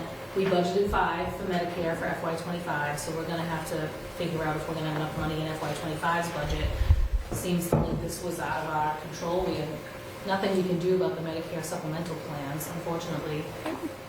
So yeah, it's more like a 20.02% increase, I think. So obviously this is well outside of what we typically see for health insurance costs. I mean, we've done pretty well in keeping our costs under control the last few years through a variety of, we switched providers, we did a few other things, changing our dental insurance and other things to Blue Cross. So we are working right now with our health insurance consultant to evaluate what our options are to bring that number down. So more to come on that in the next few weeks. And then really there's no other adjustments in nothing on the municipal side. I had already worked with our department heads, and I had removed pretty much all of the new initiatives on the town side, as well as making some additional cuts to the municipal budget. We're projected to grow at 2.9%. That includes the unallocated wage account. The thing I did remove after our conversation last week was the $350,000 allocation to OPEB. As we mentioned, we're kind of at the peak of our pension funding, and the board has adopted a policy that once we have that pension windfall, we'll be funding additional money each fiscal year towards the OPEB contribution. So all told, we are at a deficit of, say, $3.57 million. I think it'll maybe 3.58, a little bit higher after the health insurance adjustment from today. So that's where the numbers are as of today. Any questions on that before I? So I'm just going to say, for anybody in the audience who is going to give public comment on the budget, I'm going to have Beth go through her slides. I'm going to let John ask Beth the question, and then as we, if anyone wants to be recognized for public comment, we'll take it up then. I'd prefer to not have this back and forth like we just did with Fields. So just a heads up for those of you who are here. I'm going to let Beth finish. I'm going to let John and the board ask Beth questions, and then we'll turn it over to the public. I can wait to the end. It's fine. No, go ahead. No, it's all right. Good, please. Number may keep growing if you wait any longer, John. Stacy gets a text. It's another 30 grand. So part of what we do every year as we finalize the budget is to do a sensitivity analysis. Every year we kind of revisit these numbers in terms of looking at sort of a middle of the road scenario, a best case, and a conservative. It depends. We've have identified a few kind of levers that we pull in this analysis. One is which is prior year turnbacks. This year we're ranging from $1 million, $1.5 million, and $2 million. We look at revenue projections. So on the conservative side, we're looking at lower revenue estimates. On the best case side, we're looking at higher revenue estimates. New growth, $800, $900, and $1 million, which is sort of in line with where we've been over the past few years. State aid, local receipts. And then on the expense side, so this is the growth in our expenses. So we look at total municipal departments. The middle of the road I've used, we're actually using 11-year average. So I've used the middle of the road is the 11-year average for looking back for municipal departments, education. Unallocated wage is really just the growth in our municipal wages, so that the middle of the road is held at 2.5%. The energy budget is, we don't really look at an average because it's sort of all over the place. And so we've used kind of what we think, Stacy and Mark and I evaluate these annually, what we think is a reasonable range. The one thing that has changed significantly from prior year evaluations is the health insurance. So I bumped up, this range used to be like 3 to 8%.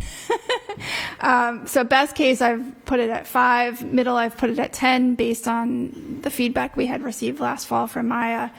And conservative, I've put it at 14. Now, obviously 14 is less than we are this year, but I can't imagine we're going to have multiple years of 18% growth. And, so I guess I'm being optimistic on the conservative end. So this is a lot of numbers, but I just wanted to put it out there. These are the 3 scenarios, and the numbers are what, at the end of the fiscal year, the amount of money you need to close the gap in the next year's budget. So end of FY25 ties back to the number at the bottom there in red is the 3566. And then, as you can see, for the end of 26, which is for the FY27 budget, end of 27, which is to close the gap in the 28 budget, end of 29 budget, and so forth. So kind of best, middle, and conservative scenarios. And really that all is being used to build this figure, which is our operating reserve analysis. So we make some assumptions in terms of the amount of money that we might need at Springtime meeting. I think we were carrying 1.25 million as potential requests at Springtime meeting. But this is really just sort of intended to show kind of general trends and where we're headed. So we started the year at the end of FY24 with a 20% operating reserve. At the end of FY25, those are the projections for money being used to close the FY26 gap, and then FY26, FY27, and FY28. So obviously there's a lot that goes into this. There's a lot of assumptions here. The current operating reserve range that we have is 6 to 10%. That's the policy the board has adopted.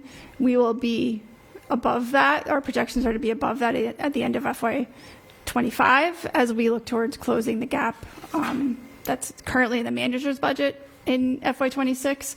Obviously, there's a few unknowns still remaining. We're going to work, between now and town meeting to close that health insurance gap as much as we can, or to bring that number down. And there's a few unknowns certainly on the school side, but this is sort of where things are looking for the next few years.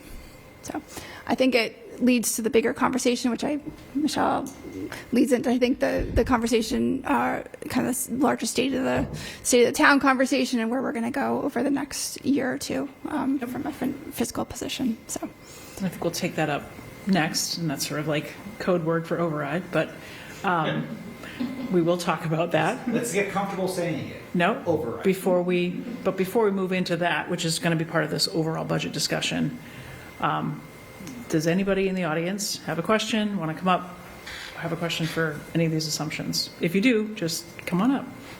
Don't just shout from your seats. Okay. So come on up. I didn't know if I was allowed to come up twice. So I'm just going to... It's two different make topics. A quick point then. Following up on my earlier points, I guess I should have waited to do it now, but I didn't know when it was. To be clear, the level services, that doesn't include anything related to improvements in literacy. It's simply just to provide exactly what we have now next year. And I wanted to thank Select Member McGonigal for coming and making it clear to the school committee to make the ask, because that's what I want them to bring to you so you do understand like what we're looking at. But I'd be shocked if you weren't going to get an increase in that by March 15th, because that includes like absolutely nothing to improve for next year. That's just like to get us through. So as you're considering this, I don't know how much communication there are between the boards, but as an example that we had when we were at the school committee meeting, when you're looking at our budget for the schools, the per pupil spend in Wellesley is $37 million more a year. If you assume the exact same student body. So we are so underfunded as a district from a pure pupil standpoint. So as you're thinking of override, there is much larger. I know we have a lot of things to discuss, but just from a straight funding standpoint, when you're considering like level services and all that, we are considered incredibly underfunded. And when teachers talk about pay and different things, we are, like whether it's attracting top talent or anything, we are not paying the same way other people are. So I just want that to be clear. There's a big sentiment that I don't think we are funding our schools appropriately. And the override is the first step, but I think it's a much larger discussion. Thank you. So before you leave, just one thing. I'm not sure the override is the first step. We have to get through certainly this budget season, right? And there's a couple of years out of planning that we need to do. But on March 15th, whatever that number is that the school committee settles on, select board has no vote on that, and they have no position. And at that point, it will be with the finance committee. So it will come back to us in terms of it'll become known in the town. Sure. But the town manager will publish her budget by the end of the week, and that's the number that the finance committee will get. And whatever changes are made to health insurance, public safety, education, the finance committee will consider that in their budget, and town meeting will vote it. So just to be clear about our role in this is looking at this, looking broadly around a conversation around an override in the future, but we will not be taking any action on March 16th. Absolutely, and I'm still learning who it works with. I want to be very clear that that includes absolutely nothing to improve literacy for beyond where we are at this exact moment. Yeah, part of what Michelle is saying is that the real important vote is going to be with town meeting. Yes. Come spring. Oh, and I'll be there too. You a town meeting member? No, but I mean, I'll write to all my town meeting members. Exactly. Yeah. That's what you need to do. Basically, we're the town for Losos in town. Like we don't know exactly. I don't always know how all this works, so I'm just coming up to. This gentleman share. behind you is Jeff Calabrese. He's the chair of the. I talked to him earlier. Yeah. go to their meetings, understand what they're looking at when they look at the school budget, educate other town meeting members, educate your neighbors, but the vote that's really important is the one that happens at town meeting. Thank you. Thanks. So, and just to respond as well to some of the comments, and thank you, Ms. Cooney, for coming up. And I think I received an email from you as well, and many folks in support of more money for the schools, and I'm certainly supportive of.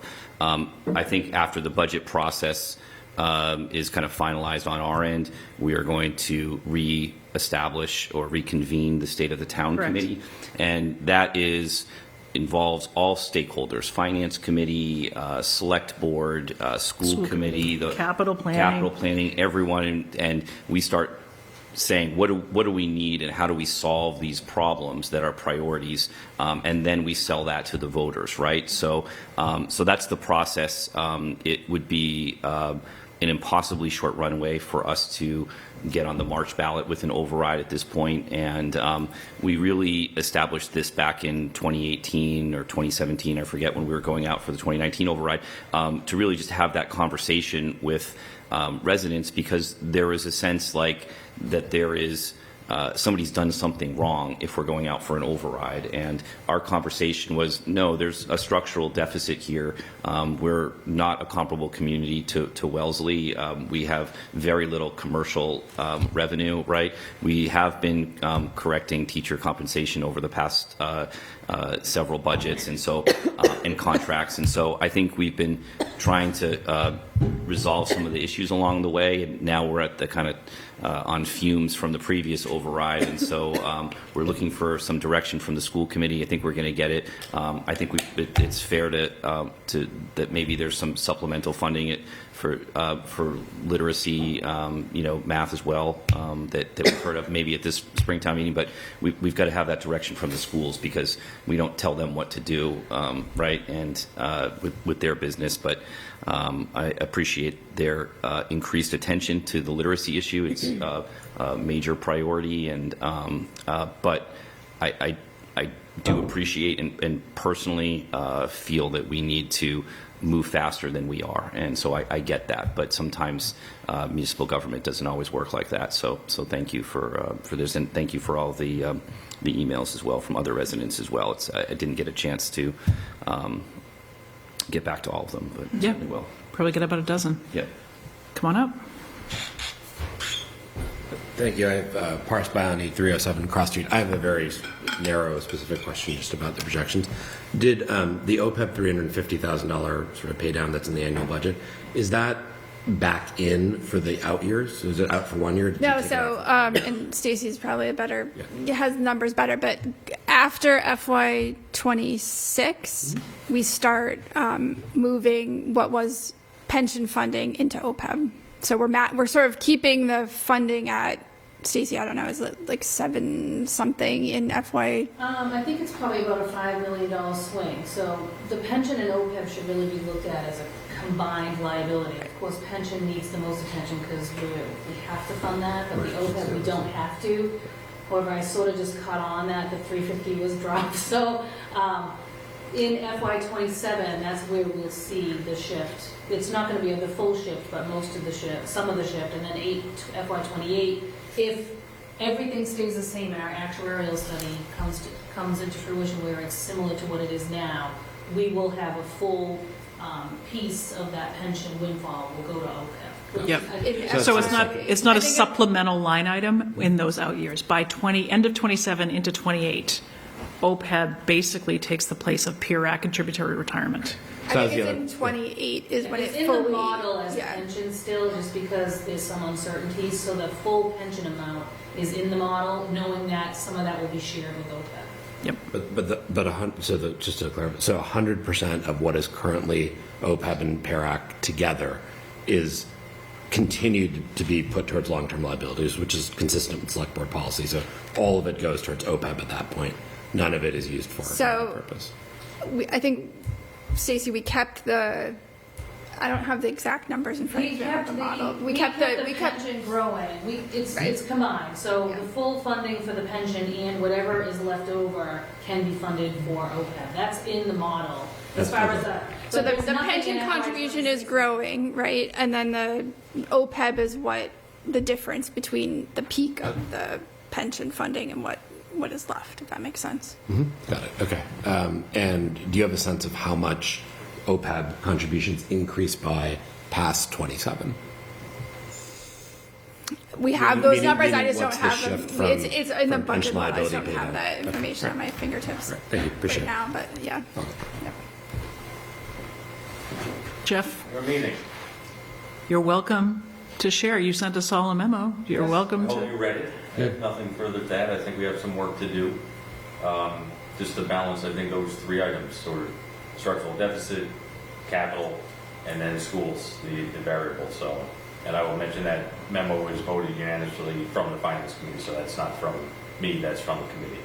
I would hope it wouldn't be from you as just an individual. I had that question. So Oh. to clarify. The chair should always have the will of the board. Thanks, Jeff. Okay.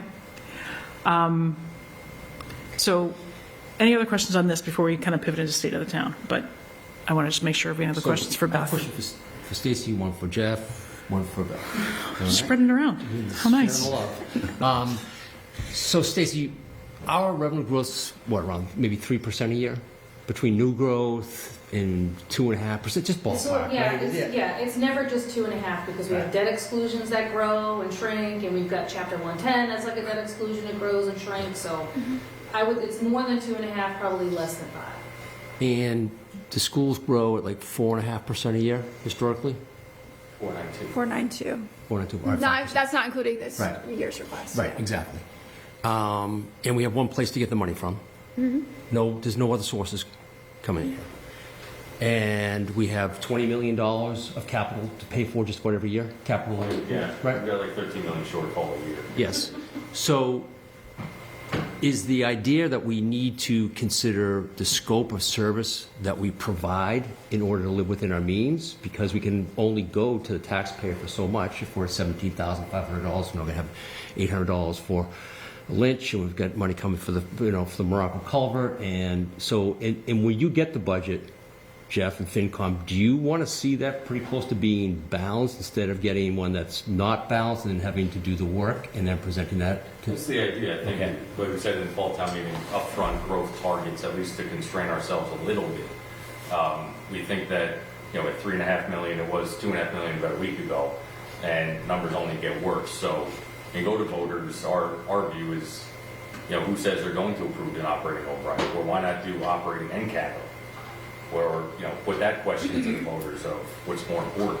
But does FinCom agree? Yeah, Jeff, come on up.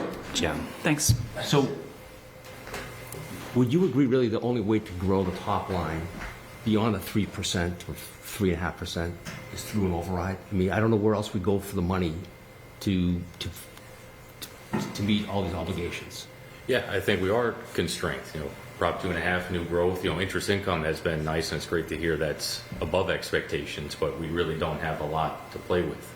But our principle is to try to deliver a structurally balanced budget for town. But how do we do that without cutting services? Well, I think the one thing we're missing is that we're assuming 100% management effectiveness across the board. Okay, well, let's assume that. But I disagree with that premise. So that's why when we say there's no reason or there's no way to get more value out of the same dollar, I think that's a source of contention. So you think that we're fully efficient across a $150 million budget. I don't. I mean, to begin with, I don't think that a school growth of 4.92% is accurate. I think that is a slow decline in the services offered by our school because we've been providing deficient education to our students for too long. I think that's the point that Ms. Cooney is trying to make, and I agree. Sure. And I agree with it. So I think we've been, kind of duping ourselves on what level services is for a number of years now, and putting ourselves into a hole. I have not heard anybody who says they want to cut any more services that the town provides, let alone the schools. To the contrary, I hear more and more complaints about what the town doesn't provide. And so, I think Beth is very skilled, and she has looked at every corner of the budget to try and find out any efficiency she can. I think Mr. Hackett, Dr. Hackett, has been doing a great job with the schools, but he's already operating with less money than he needs. So are we operating at 100% efficiency? Of course not. No one ever does. But I think part of that's because we're not in a good place to begin with.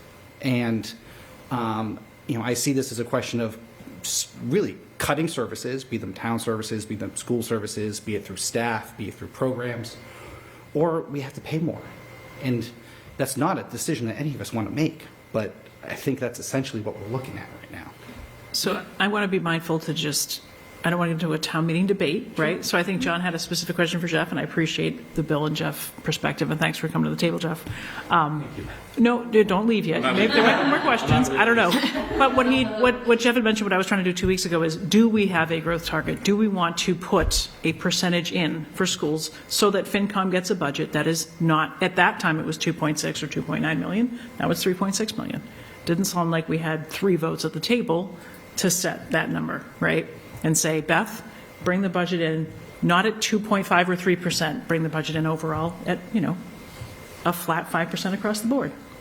That, I didn't hear it, so if we want to revisit that conversation, we can, but it didn't seem like there were 3 select board members, or even 5, 3, 4, or 5, who wanted to give Beth that kind of direction, which I think it's a fair ask from the Finance Committee to not have to do all the work, if we could agree. Right. Yeah. And I don't think we can, or I don't think we have. I'll put it that way. Of course we could, but we just don't at the moment. So, Where do we have a single number of what the total budget, the growth is? 'Cause I mean, it's 3% municipal, rounding up, right? 6% school department. So it's a little bit easier to look at it 4.5. in my perspective at this level, because overall includes like capital items. So the bottom line isn't always the best way to look at it. I think it's easier to look at it in terms of the delivery categories, which is why I kind of broke it out this way as opposed to doing a bottom line adjustment.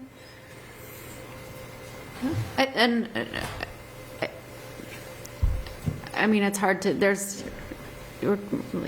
we have, right now, your budget is due in 5 days, and we have long-term in thinking of state of the town and override, and frankly, we don't know an override will pass, and we do know that if an override doesn't pass, then we cut positions, we cut staff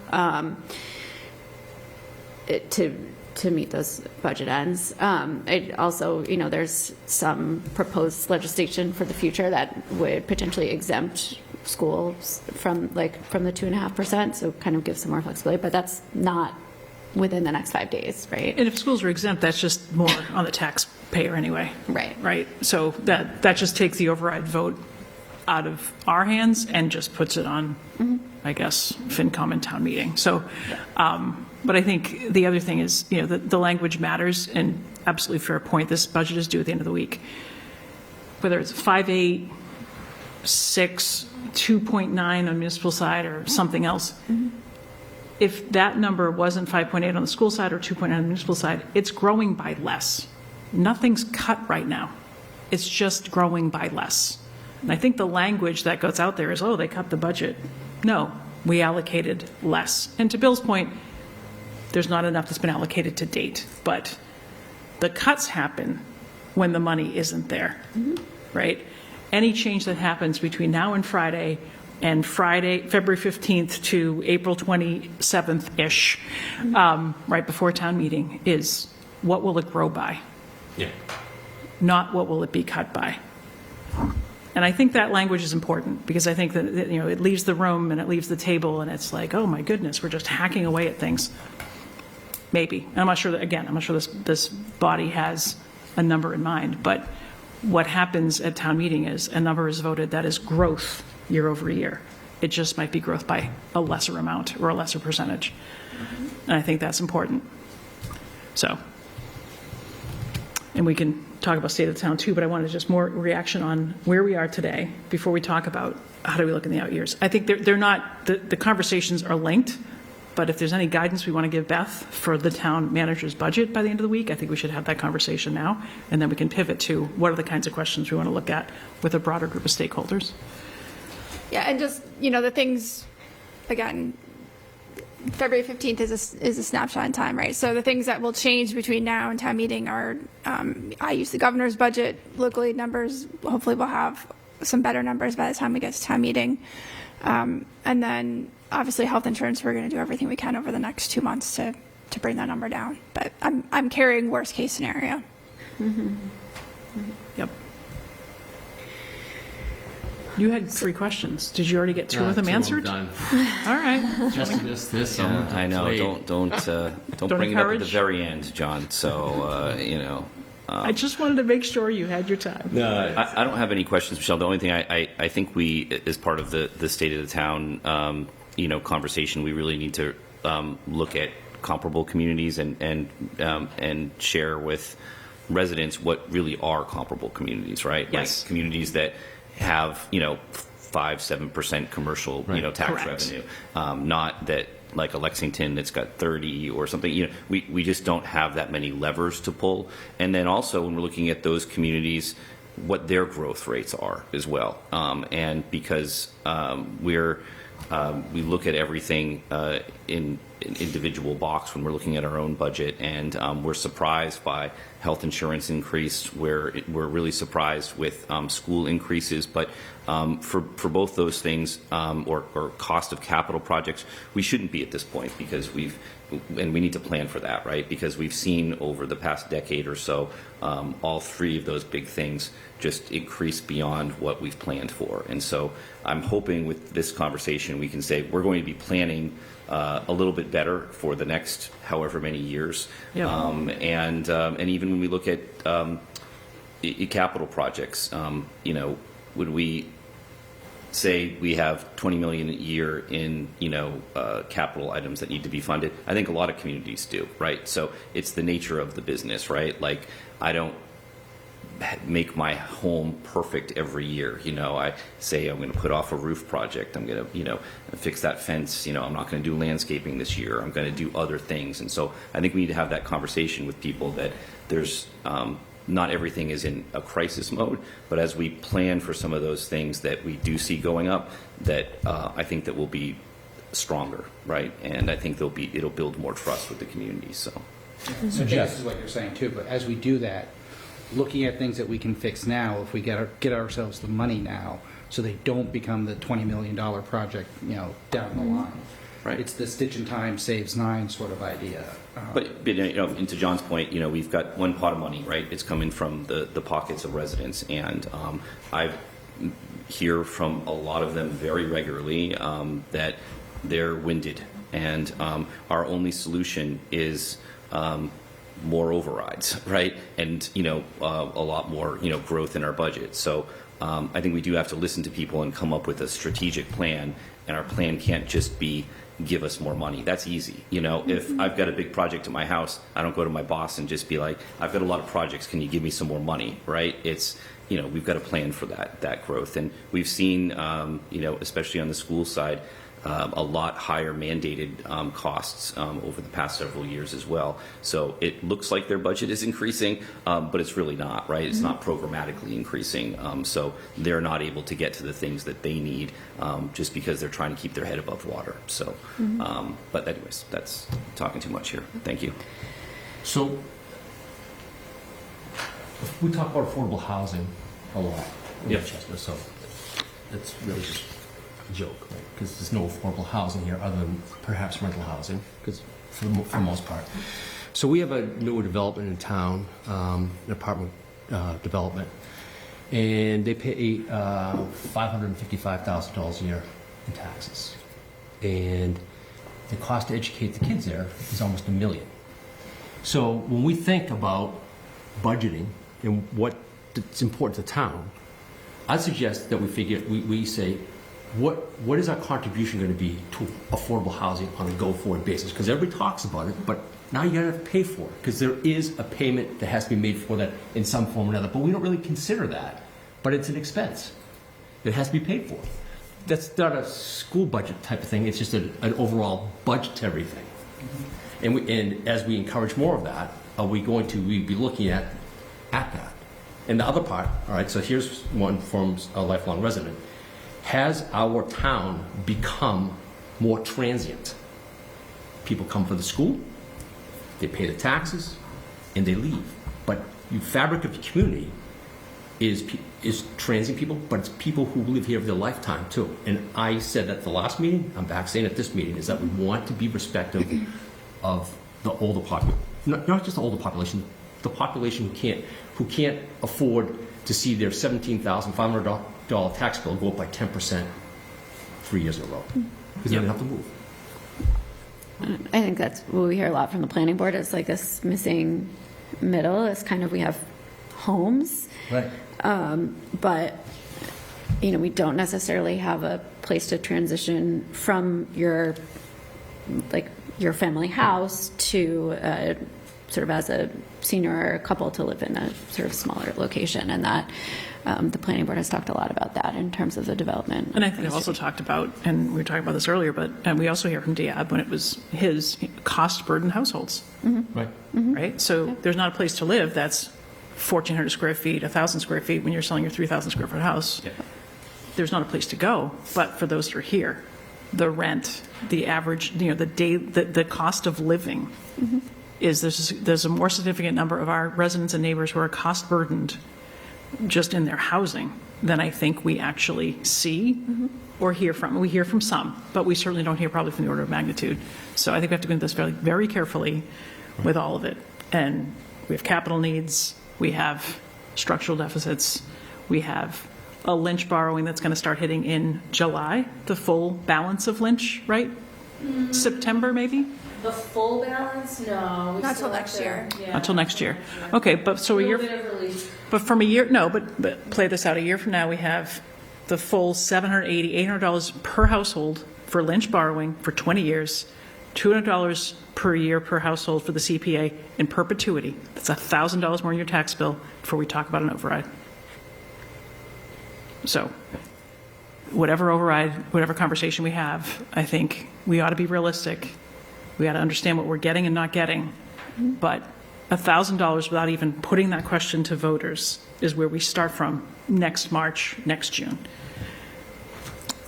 That will be, that has to be in the math. I think it's needed. I mean, we're going to start the conversation, state of the town. But we're not in a position if we just didn't put we're opening up a $94 million school in September. And then we pay off we pay the builder, we open the doors, and we start paying in our taxes for 20 years. And what we're talking about for operating override is the perpetual kind, not the debt exclusion, build the thing and borrow. And I think that messaging for voters needs to be pretty clear too. So, okay. I think just to John's point a bit, we know a lot here about what are the options for the sort of volunteer tax program and tax abatements and, the CPA low income exception. But, as we think about talking about overrides, it's also, making sure that information is well known. I think when they were talking about the volunteer program, it had shrunk quite a bit. So making sure that information is still well known so that people have those the areas of relief that we have. opportunities. Yeah. Yes. Okay. Any additional questions for Beth? Anybody want to give Beth a growth target? I do. 5%. Bill, go ahead. What's your growth target? What do you -2. Oh, sorry. Stop it. Can you call Maya, John? Stop it. Bill, go ahead. I don't. -2. If this is not the question for this time, say so. But just to Beth, we have to get through this budget cycle with what we have. However we do it, we're going to do it. If we have to do an override for the next budget cycle, when does that have to be voted and passed and everything else, so that we have at least some solution to what degree we have to figure out for next year's budget cycle? So it would be a year from now, right? It'd be the March election a year from now. And I think I've looked to Mike actually, because when you guys did the state of the town last time, I think you went to town meeting, like you had a special town meeting like in February, January timeframe. To I have the kind of- slides. Hang on. Yes, we did. That's right. Yeah, Yes, yeah. just to kind of provide the information and everything to town meeting members and so, In February for a vote in March. But it was an 18-month process. It wasn't a 12-month process. Right. And I would prepare 2 budgets, right? Basically, with override, without override budget. And we were a little bit more on the ropes, at that point. But, and the other piece that we're not talking about here, and I certainly heard from Jeff and FinCom, is when we look at Moody's and our credit rating, they're kind of expecting that we, at some point, move our operating reserve, at least the floor, up a little bit. So Correct. Part of our strategy is going to be, we're not going to have that much flex, even if we, over the next few years, move the floor from 6 to 7, and then after that we move the ceiling, and then we were just slowly moving that up to be with other comparable communities and meet their expectations, because it's necessary for how we do business, unfortunately, to borrow cheaply, and it's a symbol of how well we're managing ourselves. Yep. So.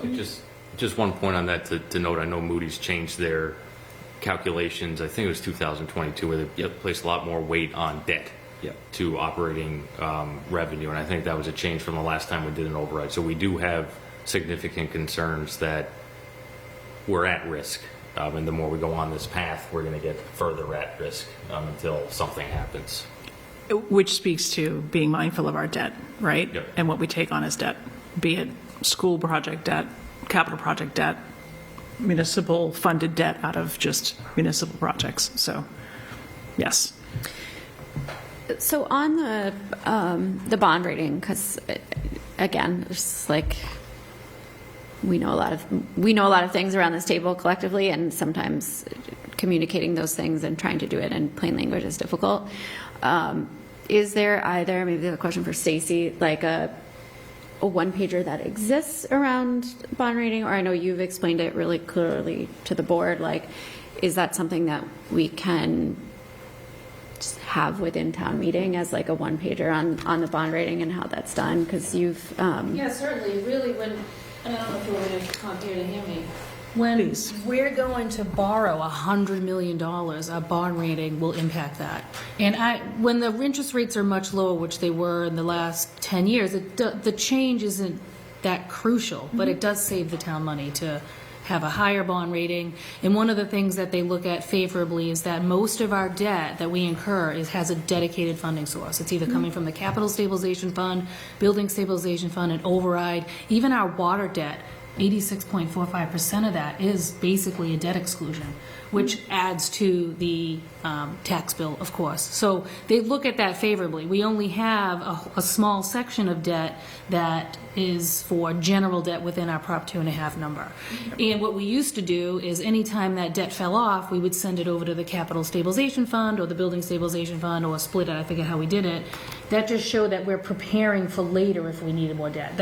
That practice ended when we did the last override in 2020, which was supposed to last technically 3 years. We had some favorable actions happen. We had, not that COVID was great, but there was a lot of money that circulated.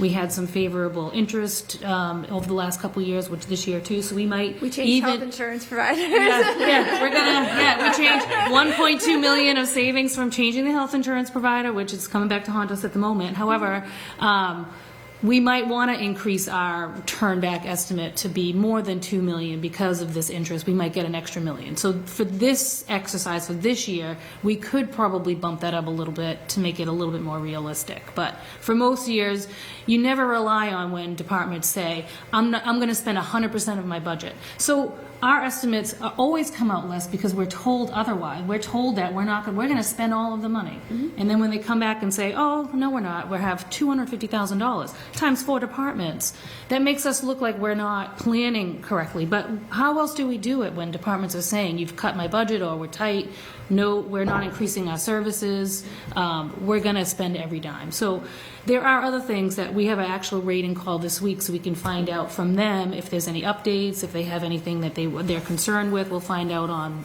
Wednesday, is that what it is?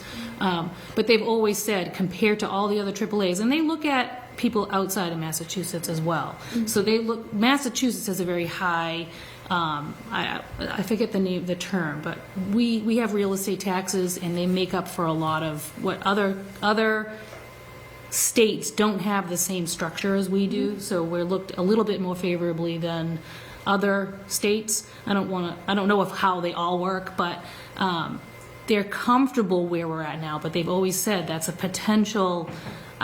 They're getting more uncomfortable as we go along. And the number looks huge. $20 million, that looks like a big number, but it's 15%. It's not that big. It looks like a giant number. We have all this money. It's really not that big when the rating agency comes in and says, your budget's how much? It's $160 million. They want us to have money aside just in case. So it might look like we have all this money, but we could probably spare some, I'll be honest. Like, we can't go out to an override and say, we're going to tax you, but we have extra in our reserves. That's not really, I don't think that sends the right message. So we should use some of it, to be honest, to be fair. Yes, we have a structural deficit, but before we ask you for more money, we're going to use a little bit of this we think we can spare.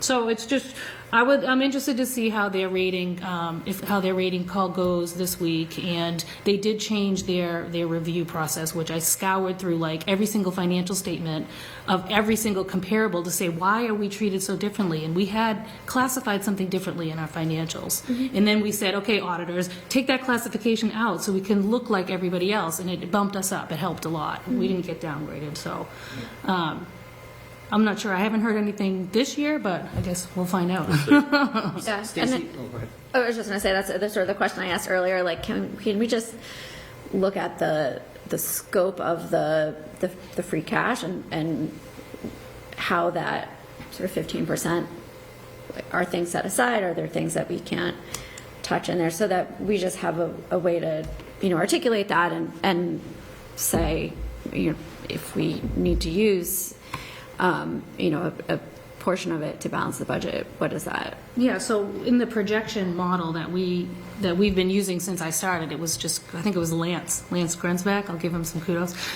He prepared, or he worked with a group to come up with this analysis that we look at our last couple of years, we look at the current year, we look at out 3 years, just to see where we're at. And it's tied into what the operating reserve will be. So we're always trying to make our plans based on how it impacts the bottom line. So we do have an operating reserve calculation that says, here's where we think we're going to be at the end of this year if we need to fund $3.5 million. Here's where we think we're going to be at the end of next year if we have to fund $6 million to balance the budget. And that's where you're going to see that our operating reserve is getting very close to the bottom. Which is Oh yes, look at that. There it is. There it is. So we have an exercise that we go through to see how certain things will impact our bottom line, and there's so many factors that we could get them all wrong, and we could have 18% next year, or we can get them all right in the conservative side and we could be in the hole. So it's really, there's so many things that go into it that it's really hard to say we're doing things wrong, we're not really calculating this right, we're being too conservative. But to me, as the comptroller, it's all about conservative. I'd rather expect the worst and hope for the best. And if it's challenged, it's challenged, but I don't want to be that person that says we need $5 million and we didn't plan for it, So to get back to the point, we do have the exercise of where we're going to be at the end of this 3-year cycle, the end of FY28. If all goes well, we'll be okay within our current policy at 6.4%. But do we want to get that close? Out of that and close. That's best case. It's never like. I think the answer is no. It's always a mix, right? Yes, Like we can't yes. pick one of those trend lines and say because sometimes you have great earned interest income and then you have 18% health insurance, right? So it's always a mix, right? We're always going to be somewhere in the middle. It's never all good and it's never all bad. Well, this year's maybe more bad than good. Right, and in this conversation that we're having about overrides, as we get towards, we've had a conservative, we're at the conservative estimate, and we're at the conservative estimate.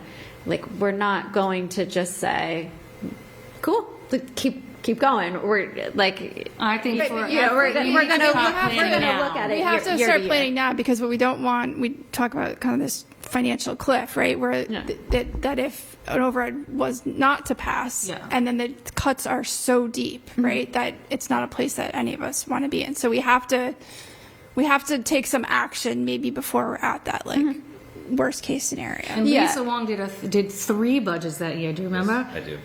like a real bare bones, let's hope for the best, and then like if we had the override. So it was really hard to do that right when budget is like due. Like the vote is March 31st. It's after FinCom gets the budget. So you guys get 3 budgets to deal with and to wrap up, and it's really hard, but it's got to start now because people don't want to be surprised. Oh, surprise, those don't pass. I'm surprised ours even passed, even though we planned for 18 months. General overrides rarely pass unless there's something really serious happening. And for some perspective, I mean, I got the spreadsheet from Lance, and I know it's what you still. You remember. Version 46. They ran 46 models. I think they probably. I know even FinCom more. ran 42, 46 odd. Yeah. So to Stacy's point about the time that it takes and the work that it is, and when you have to do it, ideally, if you can have, model 38 by December, you're not doing all of this in February, March. That you're closer, but the vote is still going to be in March, whenever that is. If that's It's in good to 2028. hear too that it's already the discussion's already started. The school, the parents, everybody's out there kind of sending the same message. We can't continue to fund our schools like this. So that's the start, and I think that's helpful to have the community engagement because that's the hardest part. 80% of the community has no idea what's going on with these numbers. Maybe the parents do, sorry. I should say maybe 50% have no idea. And they get their tax bill and like, oh my God, is this Well, real? and let's be clear, we all, and then I maybe want to wrap it up unless we want to come back to Beth, but, we all benefit from good schools and our property values. But schools and their parents represent probably fewer than 10,000 people in a town of 23,000 people. So the fact that some people know about it, there's 12 to 13,000 people who, unless they have grandchildren or nieces and nephews, or maybe the kids on the street, like they're not in the system yet, or they're long removed from the system, or they would never have children in the system. So I think the socialization is for another, several more slices of the community that need to understand the impact, because they tell us that their transfer station fee is too high. Oh, yeah. Right? Just you wait. So water rates going up. I mean, we didn't have a water increase for probably 20 years, and then now they're just regular. I think we've got to get into that. We didn't build a new school for 50 years, Yeah. and we've built 6 in 20 years. Yeah, exactly. And we want to build a 7th. So, these decisions have, here we are. Chickens are all roosting, but we'll get started. And like every city and town, there's all these wants and needs. A lot of them are needs. There's just no resources other than the taxpayer's pocket, which we have to compare ourselves to, like you said, heavy real estate, low industry. 5 to 7% commercial. I think that's right. I think it's even less. Isn't it less than that? Or is it? It's like 3. Yeah. 3. Yeah. Are there even like communities off the top of your head that you can think of? Because I'm like, that's not anyone we're touching, Yeah, right? probably like maybe the other part is tough too. Belmont's closest. Yeah, Belmont. You look at like Concord financially, but they have a regional school district for their high school, so that's hard too. So you got to really kind of narrow down. I mean, who do we want to be like? Yeah, we want to be the Wellesleys, we want to be the Lexingtons, but it's not an arms race. Yeah, exactly. Right. And it shouldn't be messaged like that. Yeah. No, I think that really creates a problem. And, because we're talking overall about affordability, it doesn't mean anybody is anti-schools or anything like that. Everybody here, everybody in this room is here because we care about kids, we care about schools, and we care about seniors, and just trying to find that balance. I mean, that's the exercise for state of the town, is to really come up with a right-sized number that people can feel comfortable live with, and truly live live with. And so, again, if we're looking at our water and sewer budget, and our only solution is for the next, everybody's saying it's terrible, these costs are too high, and we say, well, here's a solution. Next year, 9.5% increase. The year after that, 9.5. The year after that, 9.5. I mean, that can't be our solution to that problem, right? So it involves a little bit of strategy, I think, on our part. I think that's what It's a lot of levers we have to look at. Yeah. And I know we're going to start the conversation. I know FinCom asked for another kind of, smaller budget working group meeting, which I think will start. But then we're going to be broadening participation of who's in it. We need to get the community involved. We need to understand schools' priorities. And some of these, I think we can level set, Jeff, to the FinCom, memo that you sent us today around, let's understand sort of what's the problem we're trying to solve with state of the town, what's the problem we're trying to do. But we're only going to get so far before schools gets a number to you on March 15th. So I just want to be realistic around, we're solving for the, 2 years out, we're going to be living with what we don't yet know of where that number lands on March 15th. And you're going to be very busy in budget season. So I think we can start to have conversations around, like, what are the boundaries, what are the deliverables, who are we going to be talking to? But let's be clear, we're going to be reacting to a number that we don't even know for another month, and then figuring out where health insurance lands, while FinCom presents a budget at Springtown meeting. Then truly, I think the work starts. Then we know where we are. We're going to close the fiscal year on June 30th, and we're going to know where our cash reserve, what is it? Operating reserve? No, turnbacks came from. We're going to know where that Oh, yeah. landed. Okay. But I don't think we can only get so far with Beth's numbers and assumptions without knowing where schools is going to land, without knowing what turnbacks are going to be, without understanding what town meeting passes as our budget. And we're going to have the conversation, but we're going to have different facts on where we're growing from what number that we vote in town meeting in May. So, but we'll get going. All right. Anything else? So that's where we're going to be. My number was five. Friday. No guideline. My number was 5.5% growth overall. That was my number. You want to vote it? What that looks like. Because I right don't now think there's enough time to go back and change. Well, I mean, Jen needs the numbers by tomorrow, doesn't she? if we're talking about a growth target for the school, for me, that's a matter of just changing the number. I just took the 157 million in revenue and grew it by 5.56%. I just took the overall number and said we're going to have basically $159,000 to spend, not $159 million to spend, $160 million to spend. That's where you land. And I'm not sure I have 3 votes, but I was just growing. I was growing from revenue. FY26 is revenue right there. I was growing from revenue growing up. I wasn't trying to get to the expense side. I was trying to grow. What was That's FY26 What was is the revenue. FY25 total budget? Okay. Yeah, we need to start from 25. Which is what? I'll do the math. 150 something. Anyway, that was my number. I don't. It's in your in report. all the details. It's fine. And maybe it's, hey, that's a number. Do with it what you will. Do nothing. It's a little late. But that's what I was trying to do 2 weeks ago. Okay. All right. I think we live with that number then. Okay.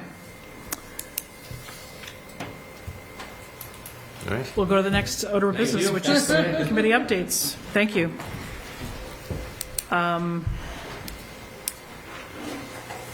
We have a government regs update that Anthony and I had. It's like Jen Caffarella took a test and gave us the answers, which is fabulous. So Anthony and I can start with government regs if people would like, but does anybody else have an update they want to make sure we get on? I have a couple Review. very quick ones. Yeah, go ahead. And some of them were good news, I think. Did you find $500,000? Found $1 million, maybe. Talking to Ken Pruitt in Sustainability and the CAAC, they're going to be bringing us some plans in the springtime, not for town meeting, just for us as a select board to review and mull over and maybe put into place. Non-binding plans that have to do with curbing our carbon emissions and other sustainability efforts. If we get those in place, thanks to the fact that we got the special energy code passed this past fall, it is going to open up something where close to maybe $1 million in funding. And that could go towards a lot of various capital projects. One they're specifically looking into is if it could be applied to the heating cooling systems here in Town Hall, which has been plaguing us for a long time. So that sounded like good news to me and something that we should just be on the lookout for so we can be ready for it. Planning board is not planning on bringing anything to Springtown meeting. They're going to give us all a break. They're bringing the floodplain bylaw to Springtown meeting. The what? Floodplain bylaw. Oh, okay. We just need to make some minor edits. Sure. Yes. But nothing major. No major rezoning. No, nothing like that. And just to show some of what we do actually coming into reality, I'm in the Mystic School every day. I have noticed that now there are heat pumps popping up on the walls there and piping for cooling and electricity and everything else. So Work proceeds. yes, I don't know if that was in your memo, but to actually see it is was. awesome. Yeah, and Michelle and I had spoke. I was going to have Pete Lawson give me a little bit more of a detailed update to give to you guys for the 24th. Because I was reflecting on in November at town meeting, we talked about we would do a temperature study when it got cold, and I realized, when has it been colder than January? And so Beth said Pete has some readings and some data, but I think he can't come in until the 24th or have the data for us. So we can see, there was the how bad is the annex, what's it like in the old part of the building, what are the data points that we're moving. So hopefully we'll have that for the 24th. So I'm glad you're seeing infrastructure. I'm curious how freezing everybody is, because it's been colder than anything. In the afternoons, it's not cold at all. Like What a waste of money, huh? well, no, never, it was a preventative problem for the rooms that don't have Not complaints helpful. about the cold. That's what the annex were the rooms where things got cold, particularly in the morning when it took forever for the system to warm up and come on. But I'm in there every day at like 5 o'clock, and by Seems then fine. everything's fine. I'll just be curious to see what Pete had, because we had kind of like, we were talking about things in May and August. Right, was the issue. Yes, so I just want to see what that looks like, because it's just data. Thanks, Phil. So I guess we'll expect more from Pete.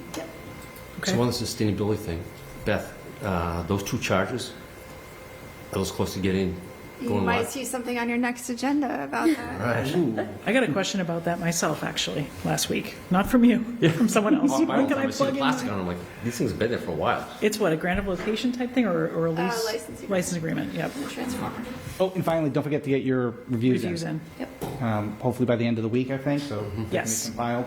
Yes. For maybe next meeting. Yeah, we'll see if we're ready. But if not, the 24th and March 10th, for So sure. I'm ready for them. Thanks, Patty. I have my All right. spreadsheets ready. Good. Start Thursday night. Yeah.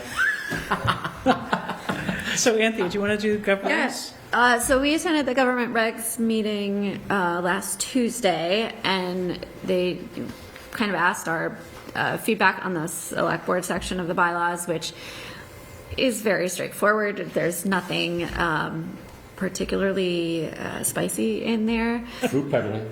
Right? Right, that's one of them. That was actually a different section, Yeah, which it's we not. weren't No, prepared to talk about. that's not in the select board. So select board, we gave a little bit of feedback around that. Just checking that the language says select board instead of board of selectmen, in case it hadn't been caught in the last round.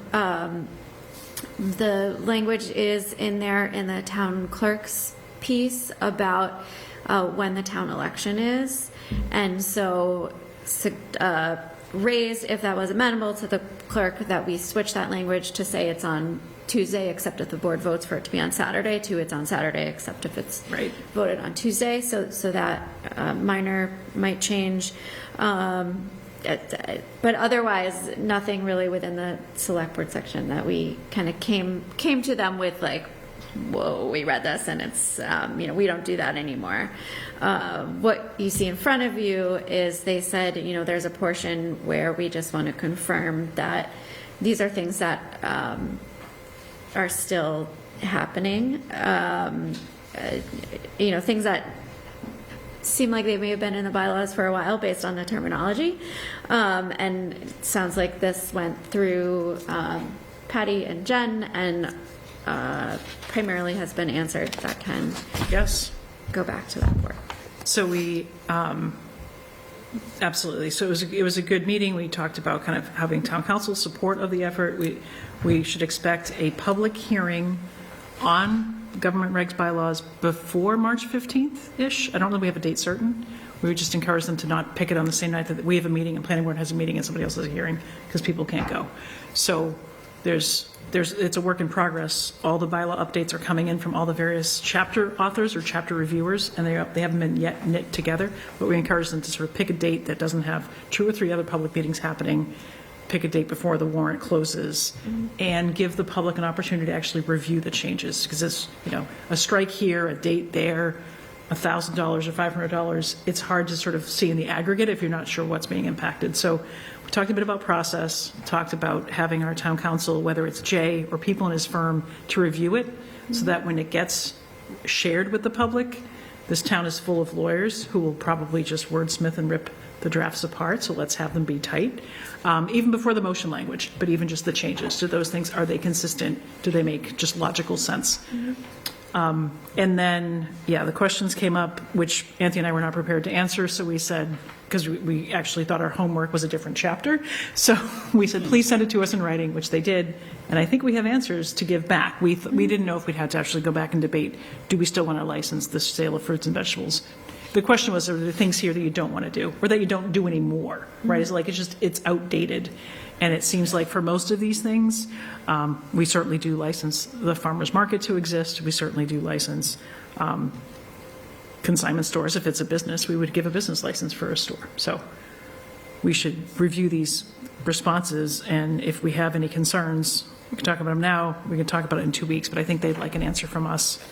If not tonight, then in 2 weeks. So I think that was it.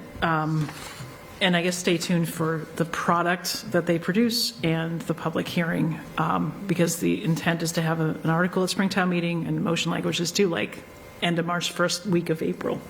And I was talking to the town clerk last week. Is it going to be one big motion that says amend the bylaws as shown below with 87 Scrivener's errors, or is it amend one bylaw at a time? Like, that's the mechanics of how we want to go through it at town meeting, and how much work is actually ready to be put to town meeting. And I don't think we know yet the volume and the breadth of the changes Bill's making faces. Yeah, it sounds like this, just getting a notice out to the public for a public hearing, getting town council review and everything else. If there's, obviously we don't know how many revisions or edits they might be suggesting, but if it's a substantive amount, it sounds like something that might be better for fall town meeting, and just kind of getting out there in the spring so people can see where it is. I'd hate to rush it. Yeah, we'll see what low-hanging fruit falls out. Yeah, but I mean, we don't want to be legislating a huge number of bylaw amendments on the floor. No. In one motion, that would be. What's that? If you do it all in one, that would be quite the. It was a good meeting. They have a process. Yeah. It was good. We were there for like less than an hour, and they had somebody else coming in after us. 7:30. They thought we would. Yeah, they thought we'd stay for 7:30. So come Take on. a whole lot of time, but we were straight. I want to give you back your time. All right, I know we have another committee, so I'm going to wrap that up then. We have an appointment to make, and then consent agenda, and I think All right. we're good to go. I move that we appoint Michael Lucas to the retirement board with a term to expire on February 12th, 2028. Second. All those in favor? Aye. Okay. Right? I move that we approve the consent agenda as printed. All those in favor? Aye. Okay, we'll race for the seconds. I move that we adjourn. Second. Okay, we good with that? All those in favor? Aye. Okay. Sometimes we're to adjourn, and we have one more item. So thank you, WinCam. We're adjourned. Thanks, everybody.